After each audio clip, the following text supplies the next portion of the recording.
ഞങ്ങളെ നിങ്ങളോടുകൂടെ ക്രിസ്തുവിൽ ഉറപ്പിക്കുന്നതും നമ്മെ അഭിഷേകം ചെയ്തതും ദൈവമല്ലോ. അവൻ നമ്മെ മുദ്രയിട്ടും ആത്മാവെന്ന അച്ചാനം നമ്മുടെ ഹൃദയങ്ങളിൽ തന്നുമിരിക്കുന്നു. സ്തോത്രം. ഈ വാക്യം നിങ്ങളോട് ഒരല്പസമയം ദൈവത്തിൻ്റെ വചനത്തിൻ്റെ പ്രകാശനം അനുസരിച്ച് പറഞ്ഞതിന് ശേഷം നിങ്ങൾക്ക് വേണ്ടി പ്രാർത്ഥിച്ച് ഞാൻ എൻ്റെ ശുശ്രൂഷ തികച്ച് സ്തോത്രം ഈ പ്രാവശ്യത്തെ വരവിലിൻ്റെ പ്രഭാഷണം തികച്ച് മടങ്ങി എൻ്റെ വേലസ്ഥലത്തേക്ക് പോകാൻ ഒരുങ്ങിയാണ്. പ്രാർത്ഥനയോടെ നമുക്ക് ദൈവസന്നിധിയിലായിരിക്കാം. ഈ വാക്യം സൂക്ഷിച്ച് പരിശോധിച്ചാൽ ഇതിൻ്റെ ഉള്ളടക്കത്തിനകത്ത് സ്തോത്രം എല്ലാവരും 5 കൂട്ടരെ ഇതിനകത്ത് ഈ വാക്യത്തിനകത്ത് ഉള്ളടക്കം ചെയ്തിട്ടുണ്ട്. ആരൊക്കെയാണ് നോക്കി? ഒന്ന് തുടങ്ങുന്നത് എങ്ങനെയാണ്? ഞങ്ങളെ നിങ്ങളോടുകൂടെ. അപ്പം ഞങ്ങളും നിങ്ങളും എന്ന് പറഞ്ഞാൽ ആരാ? ഞങ്ങളെന്ന് ഉദ്ദേശിക്കുന്ന ആരാ? ഇത് എഴുതുന്ന ആൾ പൗലോസാണ്. അപ്പം ഞാനെന്നല്ല, ഞങ്ങളെന്ന് പറഞ്ഞാൽ ശുശ്രൂഷക സംഘം, ദൈവം സഭയിൽ എഴുന്നേൽപ്പിച്ചിരിക്കുന്ന ശുശ്രൂഷകന്മാർ, അവരാണ് ഞങ്ങൾ. നിങ്ങളെന്ന് പറഞ്ഞാൽ ആരാ? സഭ, വിശ്വാസഗണം. ദൈവത്തിൻ്റെ വചനം അങ്ങനെ 2ആയിട്ട് തിരിക്കുന്നുണ്ട്. ചില ആളുകൾ വിചാരിച്ചിരിക്കുന്ന അങ്ങനെയൊന്നുമില്ല, എല്ലാവരും ഒരുപോലെ ഉള്ളൂ. ആരെങ്കിലും ഒരാൾ ഒരുക്കമുള്ളവർ എഴുന്നേറ്റ് നിന്ന് ചിലരും പ്രാർത്ഥിക്കുക, മറ്റൊരാൾ ചിലരും വചനം പറയുക, ആശീർവാദം പറയുക. അങ്ങനെയല്ല ദൈവത്തിൻ്റെ സഭ. ദൈവത്തിൻ്റെ സഭയിൽ ഞങ്ങളും നിങ്ങളും ഉണ്ട്. ഞാൻ കൊണ്ടുവന്ന ബൈബിളിലല്ല, നിങ്ങളുടെ ബൈബിളിലാണ് കാണിച്ചു തരുന്നത്. പൗലോസ് പറയുന്നു അങ്ങനെ ഞങ്ങളും നിങ്ങളും. ഫിലിപ്പിയ ലേഖനത്തിൽ കുറച്ചുകൂടെ ക്ലിയറായിട്ട് കിട്ടുമെന്ന് എനിക്ക് തോന്നുന്നു. സ്തോത്രം. ആ വാക്ക് കുറച്ചുകൂടെ ക്ലിയറായിട്ട് പറയുന്നൊരു പ്രയോഗം ഉണ്ടെന്നാണ് എൻ്റെ ചിന്ത. ഞാനൊന്ന് നോക്കിയോട്ടെ. സ്തോത്രം. അവിടെ പറയുന്ന ഒരു വാക്കുണ്ട്. സ്തോത്രം. അവിടെ സ്തോത്രം. ഓക്കെ, ഒന്ന് വായിച്ച് 1:1. ക്രിസ്തുവേശുവിൻ്റെ ദാസനായ പൗലോസും തിമോത്തിയോസും ഫിലിപ്പിയിൽ ക്രിസ്തുവിലുള്ള വിശുദ്ധന്മാർക്കും അധ്യക്ഷന്മാർക്കും ശുശ്രൂഷകന്മാർക്കും കൂടെ എഴുതുന്നു. അപ്പോൾ ആരൊക്കെയുണ്ട്? ഫിലിപ്പിയിൽ 3 കൂട്ടരെ പറയുന്നു. വിശുദ്ധന്മാർ എന്ന് പറഞ്ഞാൽ ദൈവമക്കളാണ്. കർത്താവിൻ്റെ ചോരയാൽ വീണ്ടെടുക്കപ്പെട്ട് യേശുക്രിസ്തു നീതീകരിച്ച് കഴിയുമ്പോൾ നീതീകരിക്കപ്പെടുന്നവർക്ക് ദൈവം കൊടുക്കുന്ന സ്ഥാനപ്പേരാണ് വിശുദ്ധന്മാർ. അല്ലാതെ വിശുദ്ധി മാത്രം ചെയ്തുകൊണ്ടിരുന്നതിൻ്റെ പേര് നമുക്ക് കിട്ടിയ പേരല്ല. സ്തോത്രം. മനസ്സിലായോ? അതൊരു സ്ഥാനപ്പേരാണ്. ആ ഒരു മാർഗത്തിലേക്ക് വന്നപ്പോൾ അങ്ങനെ ഒരു സ്ഥാനപ്പേര് കിട്ടി. സ്തോത്രം. രാജഭരണം ഉണ്ടായിരുന്ന കാലത്ത് പലർക്കും അങ്ങനെ സ്ഥാനപ്പേര് കിട്ടിയിട്ടുണ്ട്. സ്തോത്രം. ചില ആൾക്കാരുടെ പേരിൻ്റെ കൂടെ വൈദ്യൻ എന്ന് കേട്ടിട്ടുണ്ടോ? ക്രൈസ്തവ ലോകത്ത് ശക്തരായൊരു പ്രഭാഷകനുണ്ടെന്ന് ജീവിച്ചിരിക്കുന്നു, കോശി വൈദ്യൻ. വൈദ്യൻ്റെ പേരും കെട്ടോട് കുപ്പിയും കൊണ്ട് കഷായത്തിന് എന്നാൽ പുള്ളി ഓടിക്കും. കാരണം കഷായം തരുന്ന വൈദ്യനല്ല പുള്ളി, കുഴമ്പ് തരുന്ന ആളല്ല. നമ്മുടെ വിചാരം വൈദ്യനെന്ന് കേട്ട ഉടനെ തന്നെ കുഴമ്പും കഷായം തരുന്ന ആളാണ്. അതല്ല. പിന്നെ എന്താണെന്നറിയാമോ? രാജഭരണം ഉണ്ടായിരുന്ന കാലത്ത് ഒരു കുടുംബത്തിന് രാജാവ് സ്ഥാനപ്പേര് കൊടുത്തു, വൈദ്യ കുടുംബം.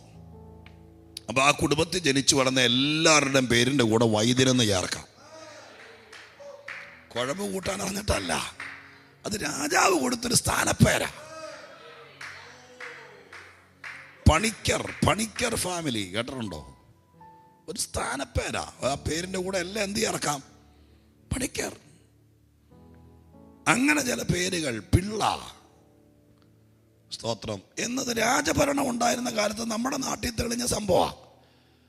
ഇതുപോലെ യേശുക്രിസ്തുവിനെ വിശ്വസിച്ച് കർത്താവിനെ രക്ഷകനായി സ്വീകരിച്ചപ്പോൾ ആരും എതിർക്കാനില്ല.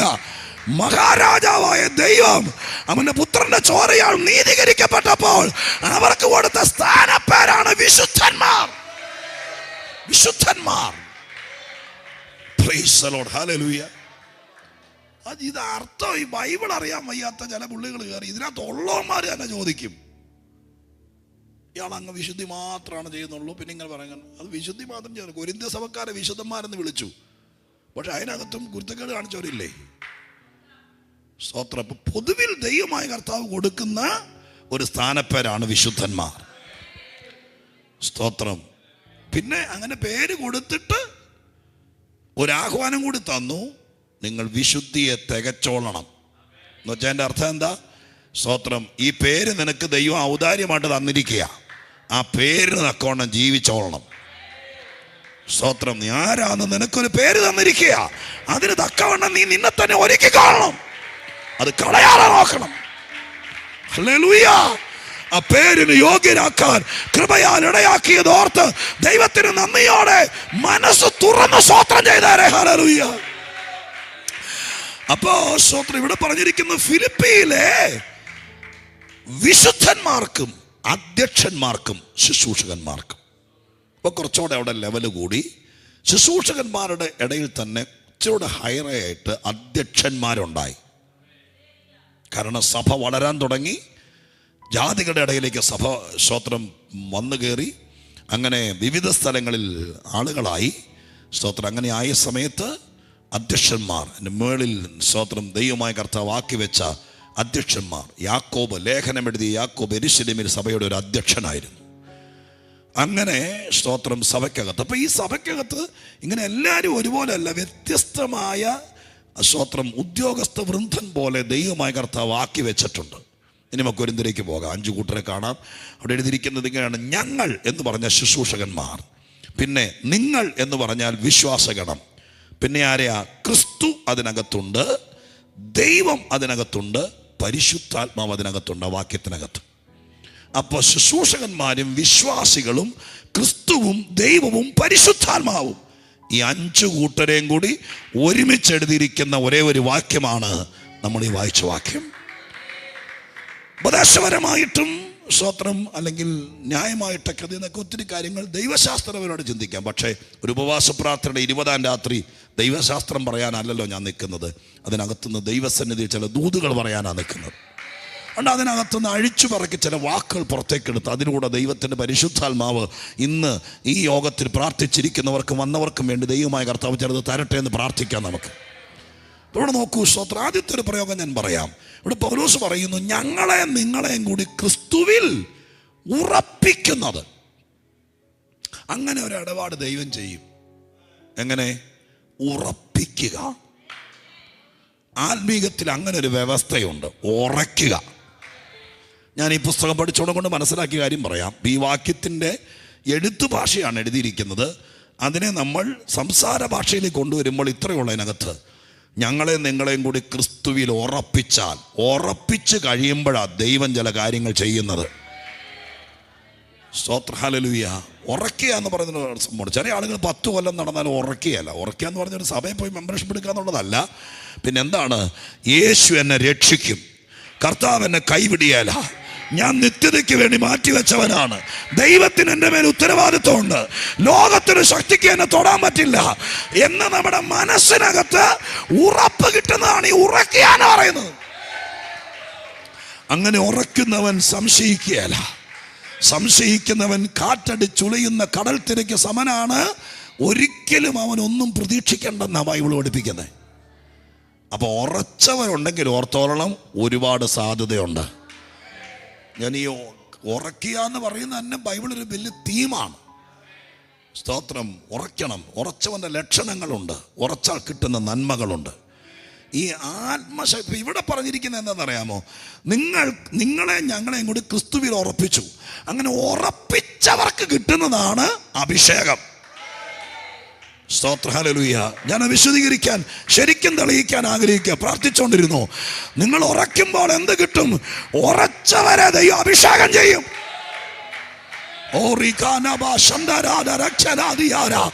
നീ കർത്താവിൽ ഉറച്ചാൽ, കർത്താവിന്റെ വേലയിൽ ഉറച്ചാൽ, നീ ദൈവകൃപയിൽ ഉറച്ചാൽ, നീ സഭയിൽ ഉറച്ചാൽ, നീ വിശ്വാസത്തിൽ ഉറച്ചാൽ, അങ്ങനെ ഉറച്ചവർക്ക് ദൈവം പരിശുദ്ധാത്മാവിന്റെ അടുത്ത തലങ്ങൾ തരും. ഞാൻ വേറെ 1-2 വാക്യങ്ങൾ കൂടി സംശയ നിവാരണം വരുത്താൻ വേണ്ടി നിങ്ങളെ ഒന്ന് പറഞ്ഞു കേൾപ്പിക്കാം. വേറെ 1-2 വാക്യം കൂടി പറഞ്ഞു കേൾപ്പിക്കാം. സ്തോത്രം. 1 പത്രോസ് 5:10 വായിച്ചേ. 1 പത്രോസ് 5:10 പെട്ടെന്ന് വാക്യം വായിച്ചു തരുവാണെങ്കിൽ എനിക്ക് എളുപ്പമുണ്ടാവും. സ്തോത്രം. 1 പത്രോസ് 5:10 വായിച്ചേ. 1 പത്രോസ് 5:10 എന്താ എഴുതിയിരിക്കുന്നത്? 5:10. ആ ആ നോക്കണേ. ആ വാക്കുകൾ ഇങ്ങനെ വായിക്കുമ്പോൾ ചില സുന്ദരമണ്ഡലിനെ സ്പ്ലിറ്റ് ചെയ്ത് ഒന്ന് വായിക്കുമ്പോൾ വെച്ചോട് പിടികിട്ടും. നോക്കിയേ. ഇവിടെ എഴുതിയിരിക്കുന്നു, നിങ്ങളെ ക്രിസ്തുവിൽ തന്നെ നിത്യദേശനായി വിളിച്ചിരിക്കുന്ന സർവകൃപാലുവായ ദൈവം തന്നെ യഥാസ്ഥാനപ്പെടുത്തി ഉറപ്പിച്ച് ശക്തീകരിക്കും. അപ്പൊ ശക്തീകരിക്കുന്ന എപ്പോഴാണെന്നറിയാമോ? ഉറപ്പിച്ച് കഴിയുമ്പോഴാ. സ്തോത്രം. അല്ല ചുമ്മാ നമ്മളങ്ങ് ശക്തി, ദൈവം ശക്തീകരിച്ചെങ്കിലേ ശക്തി ഉണ്ടാകുള്ളൂ.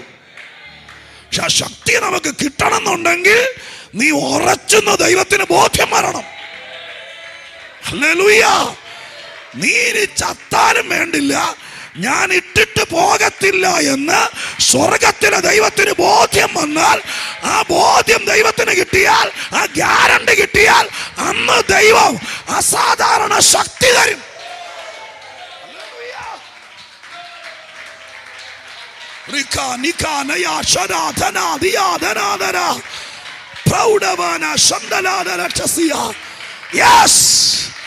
നീ അത് തെളിയിക്കണം. ഞാൻ ഉറച്ചു, ഞാൻ ഇനി ഇളകത്തില്ല.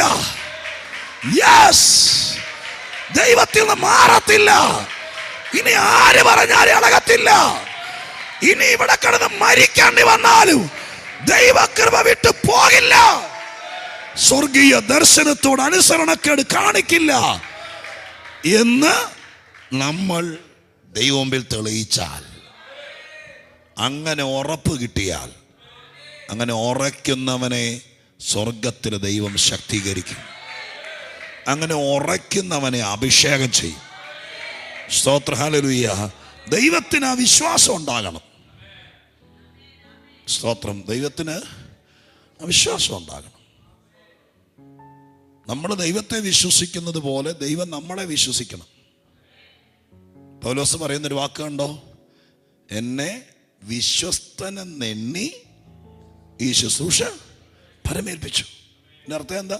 ചുമ്മാ ഞാനിങ്ങ് വന്ന വഴി എടുത്ത് തന്നതല്ല, ഞാൻ എൻ്റെ വിശ്വസ്തത തെളിയിച്ചു. അന്നേരാണ് എനിക്ക് ശുശ്രൂഷ കിട്ടിയത്. സ്തോത്രം. ഹല്ലേലൂയ. മനസ്സിലായോ? ഞങ്ങളോട് പറയാം, ദൈവം പണമൊക്കെ ഫ്രീ ആയിട്ട് തരും. കാശിന് ബുദ്ധിമുട്ടുണ്ടോ? ഞാൻ കാശ് പ്രസംഗിക്കാൻ നിൽക്കുക. ഒരുത്തം വന്നിവിടെ വന്ന് ഈ യോഗത്തിൻ്റെ ഇടയിൽ, 21 ദിവസം യോഗത്തിൻ്റെ ഇടയിൽ വന്നിട്ട് കറിയാ, കൊച്ചിന് ഫീസ് കൊടുക്കാനില്ല, നമ്മളും കൂടി ചേർന്ന് പ്രാർത്ഥിച്ചു. അവൻ എൻ്റെ അനുഭവം പറയാം. അവൻ മുമ്പ് വന്ന് സ്നാനപ്പെട്ടില്ലെങ്കിലും, അവൻ ഈ സഭയെ തുടർന്ന് പോയില്ലെങ്കിലും, ഒരുത്തൻ്റെ പരുവക്കേടിനകത്ത് ജീവിക്കാൻ നിവൃത്തിയില്ലെന്ന് പറഞ്ഞ് നമ്മളെല്ലാവരും കൂടി പ്രാർത്ഥിച്ചാൽ മിക്കവാറും അവൻ്റെ കടം മാറും. എവിടെ നിന്നെങ്കിലും കർത്താവ് കാശ് കൊടുക്കും. ചിലപ്പോൾ അവൻ്റെ ജപ്തി തള്ളിപ്പോവും. ചിലപ്പോൾ കൊച്ച് ജയിക്കും. ചിലപ്പോൾ സ്തോത്രം വിദേശത്ത് വമ്പീസ്. ഇതൊക്കെ ഇതിനൊന്നും സ്നാനപ്പെടണമെന്നില്ല. ഇതിനൊന്നും സ്തോത്രം പ്രത്യേകിച്ച് ഇവിടെ വന്ന് നിൽക്കുന്നുണ്ട്. പക്ഷേ പരിശുദ്ധാത്മാഭിഷേകം കിട്ടണോ? ശക്തി കിട്ടണോ? ശുശ്രൂഷ കിട്ടണോ? അതിന് ഉറച്ചെന്ന് തെളിയിക്കണം. നീ ഇനി ദൈവത്തെ വിട്ട് പോകത്തില്ലെന്നും ദൈവത്തിന്റെ കയ്യിൽ നീ വിടത്തില്ലെന്നും അങ്ങനെ ദൈവത്തിന് വിശ്വസ്തനെന്നെണ്ണിയാൽ, പൗലോസിന്റെ വാക്ക് കേക്ക്. ഞാൻ പൗലോസായതുകൊണ്ടോ, ഞാൻ സഭയെ ഉപദ്രവിച്ചത് കൊണ്ടല്ല എനിക്ക് ശുശ്രൂഷ കിട്ടിയത്. പിന്നെ എങ്ങനെ കിട്ടിയത്? എന്റെ ദൈവം എന്നെ വിശ്വസ്തനെന്നെണ്ണി. ഹല്ലേലൂയ.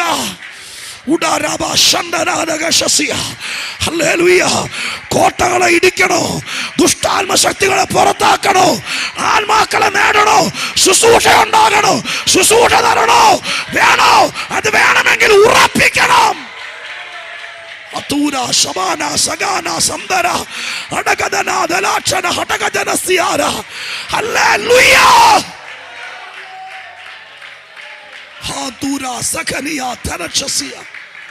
ഹല്ലേലൂയ. സ്തോത്രം ചെയ്യുന്നു. നീ സ്തോത്രം ചെയ്യുമ്പോഴും തീ പിടിക്കണമെങ്കിൽ ശുശ്രൂഷ ഉണ്ടാവണം. വല്ലവരും പിടിപ്പിച്ച തീക്കകത്ത് ചായ തിളപ്പിക്കാൻ ഇപ്പൊ ആർക്കാ പാടില്ലാത്ത? ഇപ്പൊ ഇൻഡക്ഷൻ കുക്കറും ഗ്യാസും ഉള്ളപ്പോ ഒന്നും ആന്റിമാർക്ക് പ്രശ്നമില്ല. പണ്ടത്തെ അമ്മച്ചിമാര് തീ പോലും കടം മേടിക്കുന്നൊരു കാലം ഉണ്ടായിരുന്നു. എൻ്റെ ഓർമ്മയിലുണ്ട്.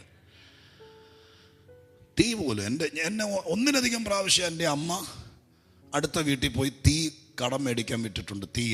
തീപ്പെട്ടിയില്ലാത്ത. ഇപ്പോഴേക്ക് എപ്പോഴല്ലേ വന്നത്? പക്ഷെ അന്ന് തീ ചകരിക്കകത്ത് ഞങ്ങളുടെ വീടിൻ്റെ അപ്പുറത്തെ വീട്ടിൽ പോയി രാവിലെ മഴയുള്ള സമയത്ത്, അടുപ്പ് നനഞ്ഞു കിടക്കുന്ന സമയത്ത് ചകിരിക്കകത്ത് അപ്പുറ വീട്ടിൽ നിന്ന് അവർ തലേ ദിവസം വൈകുന്നേരം കത്തിച്ച തീക്കനൽ അടുപ്പിനകത്ത് ചാരത്തിനകത്ത് മൂടിയിട്ടിരിക്കുക. അങ്ങനെയായിരുന്നു. നല്ല നമ്മളെന്ന് ഇന്ന് ഇതൊക്കെ ഉണ്ടായത്. സ്തോത്രം, ഹല്ലേലൂയ. അപ്പൊ അങ്ങനെ അവിടെ നിന്ന് തീ ചകിരിക്കകത്തേക്ക് വാരിയിടുമ്പോൾ ചകിരിക്ക് തീ പിടിക്കും. ഈ മടല്, തേങ്ങ പൊതിച്ചതിന്റെ മടല്, അതുകൊണ്ട് വന്നിട്ട് ഊതി ഊതി കത്തിക്കും. അയ്യോ, ഈ മഴയുള്ള കാലത്ത് അമ്മമാർക്കറിയാം. നിങ്ങളുടെ അമ്മമാരോട് ചോദിക്കണോ, രാവിലെ പിള്ളേരെ സ്കൂളിൽ വിടാൻ വേണ്ടി അടുപ്പത്ത് തീ ഊതി കത്തിക്കുന്ന അമ്മയുടെ മുഖം പൊള്ളി, കണ്ണ് നീറി, പുക പിടിച്ച് അങ്ങനെ രാവിലത്തെ ചായ ഉണ്ടാക്കി കഴിയുമ്പോഴേക്കും അടുപ്പ് ചൂടായി. ഹല്ലേലൂയ. ഉടരബാല ശന്തലാരകശസി. ഹല്ലേലൂയ. സ്തോത്രം ചെയ്യുന്നു. അങ്ങനെ അടുപ്പ് കത്തുപിടിച്ചാൽ പിന്നെ മരുമോക്ക് വന്ന് കൂട്ടാനുണ്ടാക്കുവോ, മോക്ക് വന്ന് മുട്ട ഉണ്ടാക്കുവോ ഒക്കെ ചെയ്യാം. കാരണം അമ്മ കത്തിച്ചല്ലോ. മനസ്സിലായോ? ഹല്ലേലൂയ.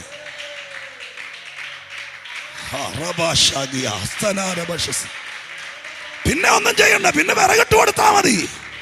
പക്ഷെ രാവിലെ 10 മണിക്ക് യോഗം തുടങ്ങുമ്പോൾ 10 മണിക്ക് ഊതി കത്തിക്കുന്ന, പാട്ടുപാടി കൈയടിച്ച് ഇത് കത്തിക്കുന്നവന് അവന്റെ എണ്ണം വേറെയാ. കത്തുപിടിക്കണമെങ്കിൽ ശുശ്രൂഷ ഉണ്ടാകണം, അകത്ത് തീ ഉണ്ടാകണം. അതിലൊരാളായി മാറാൻ പരിശുദ്ധാത്മാവ് ഇന്ന് പകരക്കാലം ഈ കൂട്ടത്തോട് ചോദിക്കുന്നു, അതിലൊരാളായി മാറാൻ.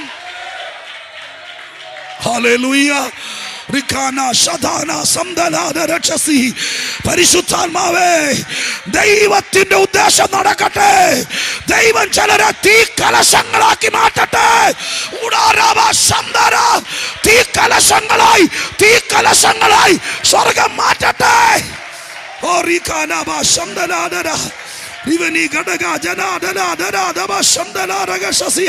ചേർന്ന് ചേർന്ന് ചേർന്ന് ചേർന്ന് ദൈവത്തിന് സ്തോത്രം ചെയ്തോ. ഹല്ലേലൂയ.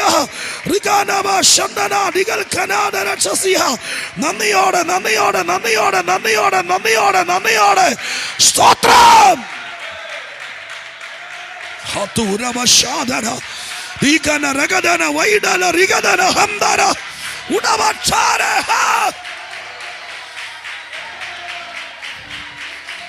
ചൂടക്ഷമനം ധികനം ധകനം ധനയം.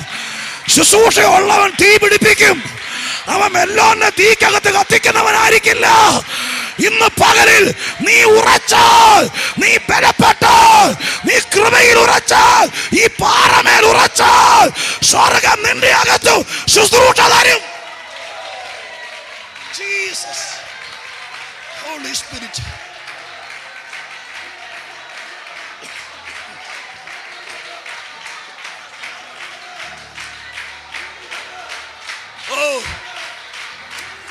കത്തട്ടെ. ചേർന്ന് ആരാധിക്ക്. ഒറ്റ തിരിഞ്ഞിരിക്കരുത്.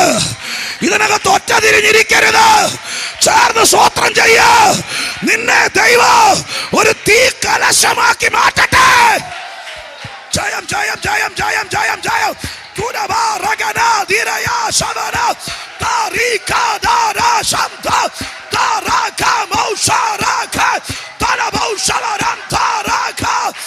ചുടലക്ഷമനം ധനയം ശകനം ധനം രമനം ധനയം ശകന തുരനലവരമ ശന്തലരകന.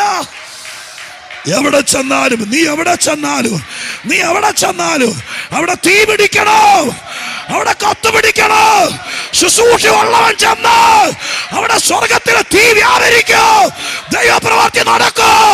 അങ്ങനെ ഒരു കൃപ ഉറച്ചവർക്ക് സ്വർഗം പകരട്ടെ.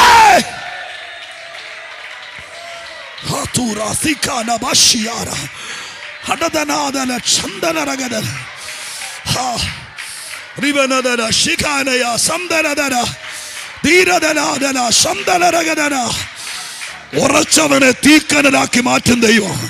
കൃപയിൽ ഉറച്ചവനെ, സഭയിൽ ഉറച്ചവനെ, വിശ്വാസത്തിൽ ഉറച്ചവനെ. വന്നും പോയി നിൽക്കുന്ന മലങ്കാക്കയല്ല, വന്നും പോയി നിൽക്കുന്ന മലങ്കാക്കയല്ല, ഉറച്ചവനെ സ്വർഗം തീ കലശമായി.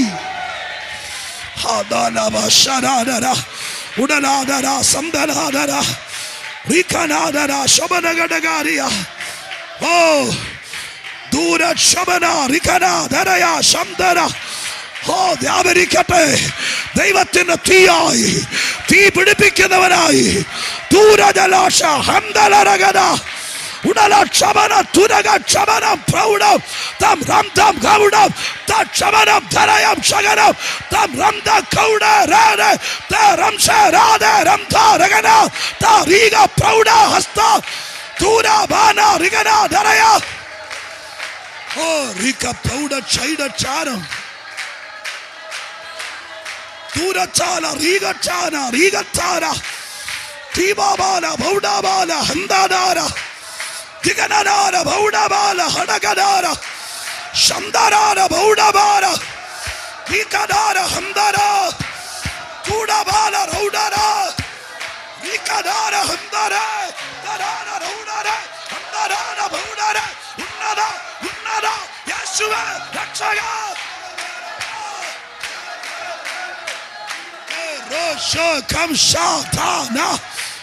പ്രാപിക്കട്ടെ പ്രാപിക്കട്ടെ പ്രാപിക്കട്ടെ. ഹല്ലേലൂയ ഹല്ലേലൂയ ഹല്ലേലൂയ ഹല്ലേലൂയ ഹല്ലേലൂയ. ദൂരബാന ഹടഗദാര ബൗഡബാന ശംദരാന രംധരാന രംധരാന ചൂഡബാന രഗദരാന. ഹല്ലേലൂയ. ദൈവത്തിന് സ്തോത്രം ചെയ്യുന്നു. മഹത്വം.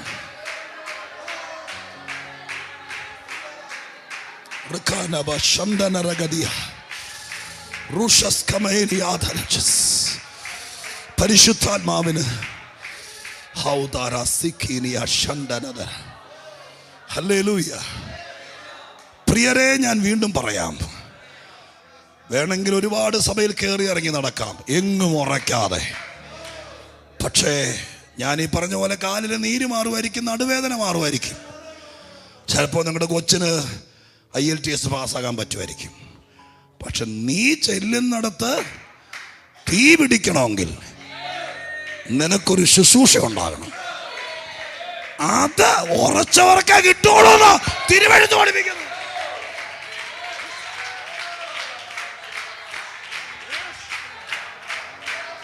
ഹല്ലേലൂയ. ജീസസ്.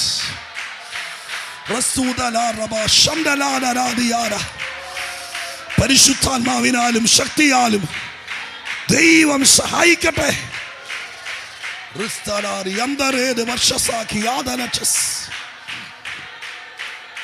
ഹല്ലേലൂയ. ഞാനൊരു വാക്യം എടുത്ത് വെച്ചിരിക്കുക. അത് പറഞ്ഞുകൊണ്ടിരിക്കുമ്പോൾ ദൈവത്തിന്റെ ആത്മാവ് എന്നെ പറഞ്ഞത് സക്കറിയ പ്രവചനം 12:6 അതിനോട് അറ്റാച്ച് ചെയ്ത് പറയുക. 12:6 സക്കറിയ പ്രവചനം 12:6. ഞാൻ യഹൂദ മേധാവികളെ, സക്കറിയാവ് 12:6 ബൈബിളിലേക്ക് നോക്കി. ഞാൻ യഹൂദ മേധാവികളെ വിറകിൻ്റെ ഇടയിൽ തീച്ചട്ടി പോലെയും കറ്റയുടെ ഇടയിൽ ആക്കും. അതിനകത്തൊരു വാക്ക് കണ്ടോ? തീച്ചട്ടി. തീച്ചട്ടി എന്ന് പറയുന്നത് ഞാൻ ചിലരെ മുമ്പ് പറഞ്ഞ പോലെയാ. സമാഗമന കൂടാരത്തിനകത്ത് യാഗപീഠത്തോട് ചേർന്ന് 5 ഉപകരണങ്ങളുണ്ട്. സമാഗമന കൂടാരത്തിനകത്ത് യാഗപീഠത്തോട് ചേർന്ന് 5 ഉപകരണങ്ങൾ. സ്തോത്രം. യാഗപീഠം യേശുക്രിസ്തുവിൻ്റെ നിഴലാണ്. സ്തോത്രം. അതിനോട് ചേർന്ന് 5 ഉപകരണങ്ങൾ എഫേസ്യ ലേഖനത്തിൽ പറയുന്നത് പോലെ 5 തരം ശുശ്രൂഷകന്മാർക്ക് നിഴലാണ്. സ്തോത്രം.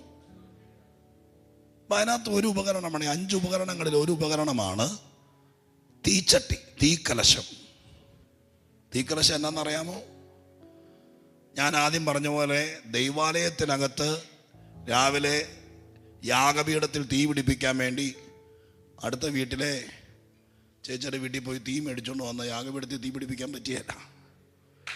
സ്വർഗത്തിലെ തീയാണ് യാഗപീഠത്തിൽ ഉപയോഗിക്കുന്നത്. അതൊരിക്കൽ ഇറങ്ങി വന്നു. ആ ഇറങ്ങി വന്ന തീയ് നാളത്തേക്ക് വേണ്ടി ഒരു തീ ചട്ടിക്കകത്ത്, തീ കലശത്തിനകത്ത് സൂക്ഷിച്ചു വയ്ക്കും. തലേദിവസം യാഗം കഴിയുമ്പോൾ യാഗപീഠത്തിൽ നിന്ന് തീയെടുത്ത് ഈ തീക്കലശത്തിനകത്ത് സൂക്ഷിച്ചു വയ്ക്കും. രാവിലെ ആ തീക്കലശം ഇതിനകത്ത് കുടഞ്ഞിടും. പിന്നെ യാഗം വൈകുന്നേരം വരെ നടന്നുകൊണ്ടിരിക്കും. രാത്രിയാകുമ്പോൾ അതിൽ നിന്ന് തീക്കനൽ വാരി തീക്കലശത്തിലിടും. തീക്കലശത്തിന് ഒരു പണിയുള്ളൂ. രാവിലെ പെട്ടകത്തിന്റെ കാര്യം പറഞ്ഞ പോലെ സ്വർഗത്തിൽ നിന്നിറങ്ങിയ തീ കെടാതെ സൂക്ഷിക്കുക. നാളത്തേക്ക് തീ ബാക്കി വെക്കുക. ഇവിടെ ദൈവാത്മാവ് 12:6 പറയുന്നു, നിങ്ങളിൽ ചിലരെ ഞാൻ കറ്റകൾക്കടയിൽ തീ കലശം പോലെയാക്കും. തീ ചട്ടി, അത് തീയാ, വേറൊന്നും അതിനകത്തില്ല. സ്തോത്രം. അത് ഇതിനിടെ കയറ്റി വെച്ച കത്ത് പിടിക്കും. അപ്പൊ ദൈവികമായിരിക്കുന്ന കാര്യങ്ങൾ നമുക്ക് കിട്ടണമെങ്കിൽ നമ്മൾ ഉറക്കണം. ദൈവത്തിന് ബോധ്യമാകണം. ദൈവം വിശ്വസിക്കണം. നിങ്ങളൊരു കാര്യം ഓർത്തോളണം, ഈ വരുന്നവരെ എല്ലാവരെയും കർത്താവ് വിശ്വസിക്കുന്നില്ല. ഞാൻ രാവിലെ പറഞ്ഞല്ലോ, വചനത്തിലില്ലാത്ത ഒന്നും ഞാൻ പറയുകയല്ല, വചനത്തിൽ കണ്ടത് മാത്രമേ പറയുള്ളൂ. യോഹന്നാന്റെ സുവിശേഷം, ഇപ്പം ഞാൻ പറഞ്ഞതിൻ്റെ തെളിവ്, എല്ലാത്തിനും തെളിവ് പറയാം. യോഹന്നാന്റെ സുവിശേഷം 2-ാം അധ്യായം 23, 24, 25 വാക്യം.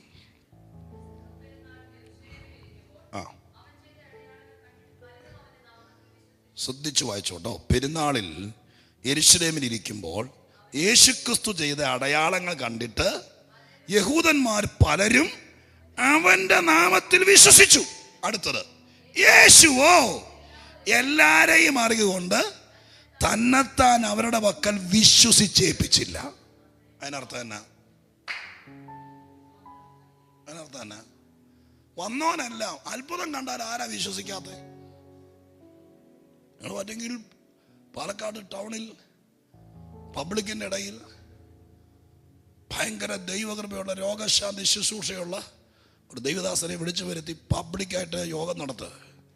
ഒരു 25-30 മിനിറ്റ് പ്രസംഗിച്ച ശേഷം അദ്ദേഹം രോഗികളെ വിളിച്ച് പ്രാർത്ഥിക്കുമ്പോൾ വീൽ ചെയറിൽ വന്നിരിക്കുന്ന ആളുകൾ എഴുന്നേറ്റ് ചാടുന്നു. സ്തോത്രം. ഒരിക്കലും നടക്കില്ലെന്ന് പറഞ്ഞ ആളുകൾ നടക്കുന്നു. അങ്ങനെ കണ്ടാൽ പിന്നെ ആരാ ഇവിടെ പിന്നെ തല്ലാൻ നിൽക്കും? ആരെങ്കിലും പിന്നെ തല്ലുന്നോ മനുഷ്യനായിരിക്കില്ല, വലിയ പോത്തായിരിക്കും. കാരണം അത്രയും വലിയ അത്ഭുതം കൺമുമ്പിൽ കണ്ടു കഴിഞ്ഞാൽ പിന്നെ എല്ലാവരും പിന്നെ ഇങ്ങോട്ട് വരുവുള്ളൂ. അപ്പൊ അത്ഭുതം കണ്ടപ്പോ യഹൂദന്മാരുടെ ഇടയിൽ പെസഹ പെരുന്നാൾ എന്ന് പറഞ്ഞാൽ യെരൂശലേമില യേശുവിനെ വിശ്വസിക്കാൻ പാടില്ലെന്ന് യഹൂദന്മാരുടെ ഇടയിൽ നിയമം വന്നിരിക്കുക. പക്ഷെ യേശു അത്ഭുതം ചെയ്തപ്പോൾ നിയമവിലക്കുകളെ ഭേദിച്ചുകൊണ്ട് ആളുകൾ യേശുവിനെ വിശ്വസിച്ചു. പക്ഷെ അടുത്ത പദം, യേശുവോ എല്ലാരെയും അറിവുകൊണ്ട് തന്നെത്താൻ അവരുടെ പക്കൽ. അതിനർത്ഥം യേശുവിന് എല്ലാവരെയും വിശ്വാസം അല്ലായിരുന്നു, പക്ഷെ യേശു ആർക്കും പിടികൊടുത്തില്ല. തന്നെത്താൻ അവരുടെ പക്കൽ ഏൽപ്പിച്ചെന്ന് പറഞ്ഞാൽ അവർക്കാർക്കും യേശുവിനെ കിട്ടിയില്ല. കാരണം യേശുവിനറിയാം, ഇവൻ ഇത് കണ്ടിട്ട് അങ്ങോട്ട് മാറിയിട്ട് ആരെങ്കിലും കണ്ണുരുട്ടി കാണിക്കുമ്പോൾ അവൻ പറയും, ഞാൻ കണ്ടില്ലെന്ന് പറയും.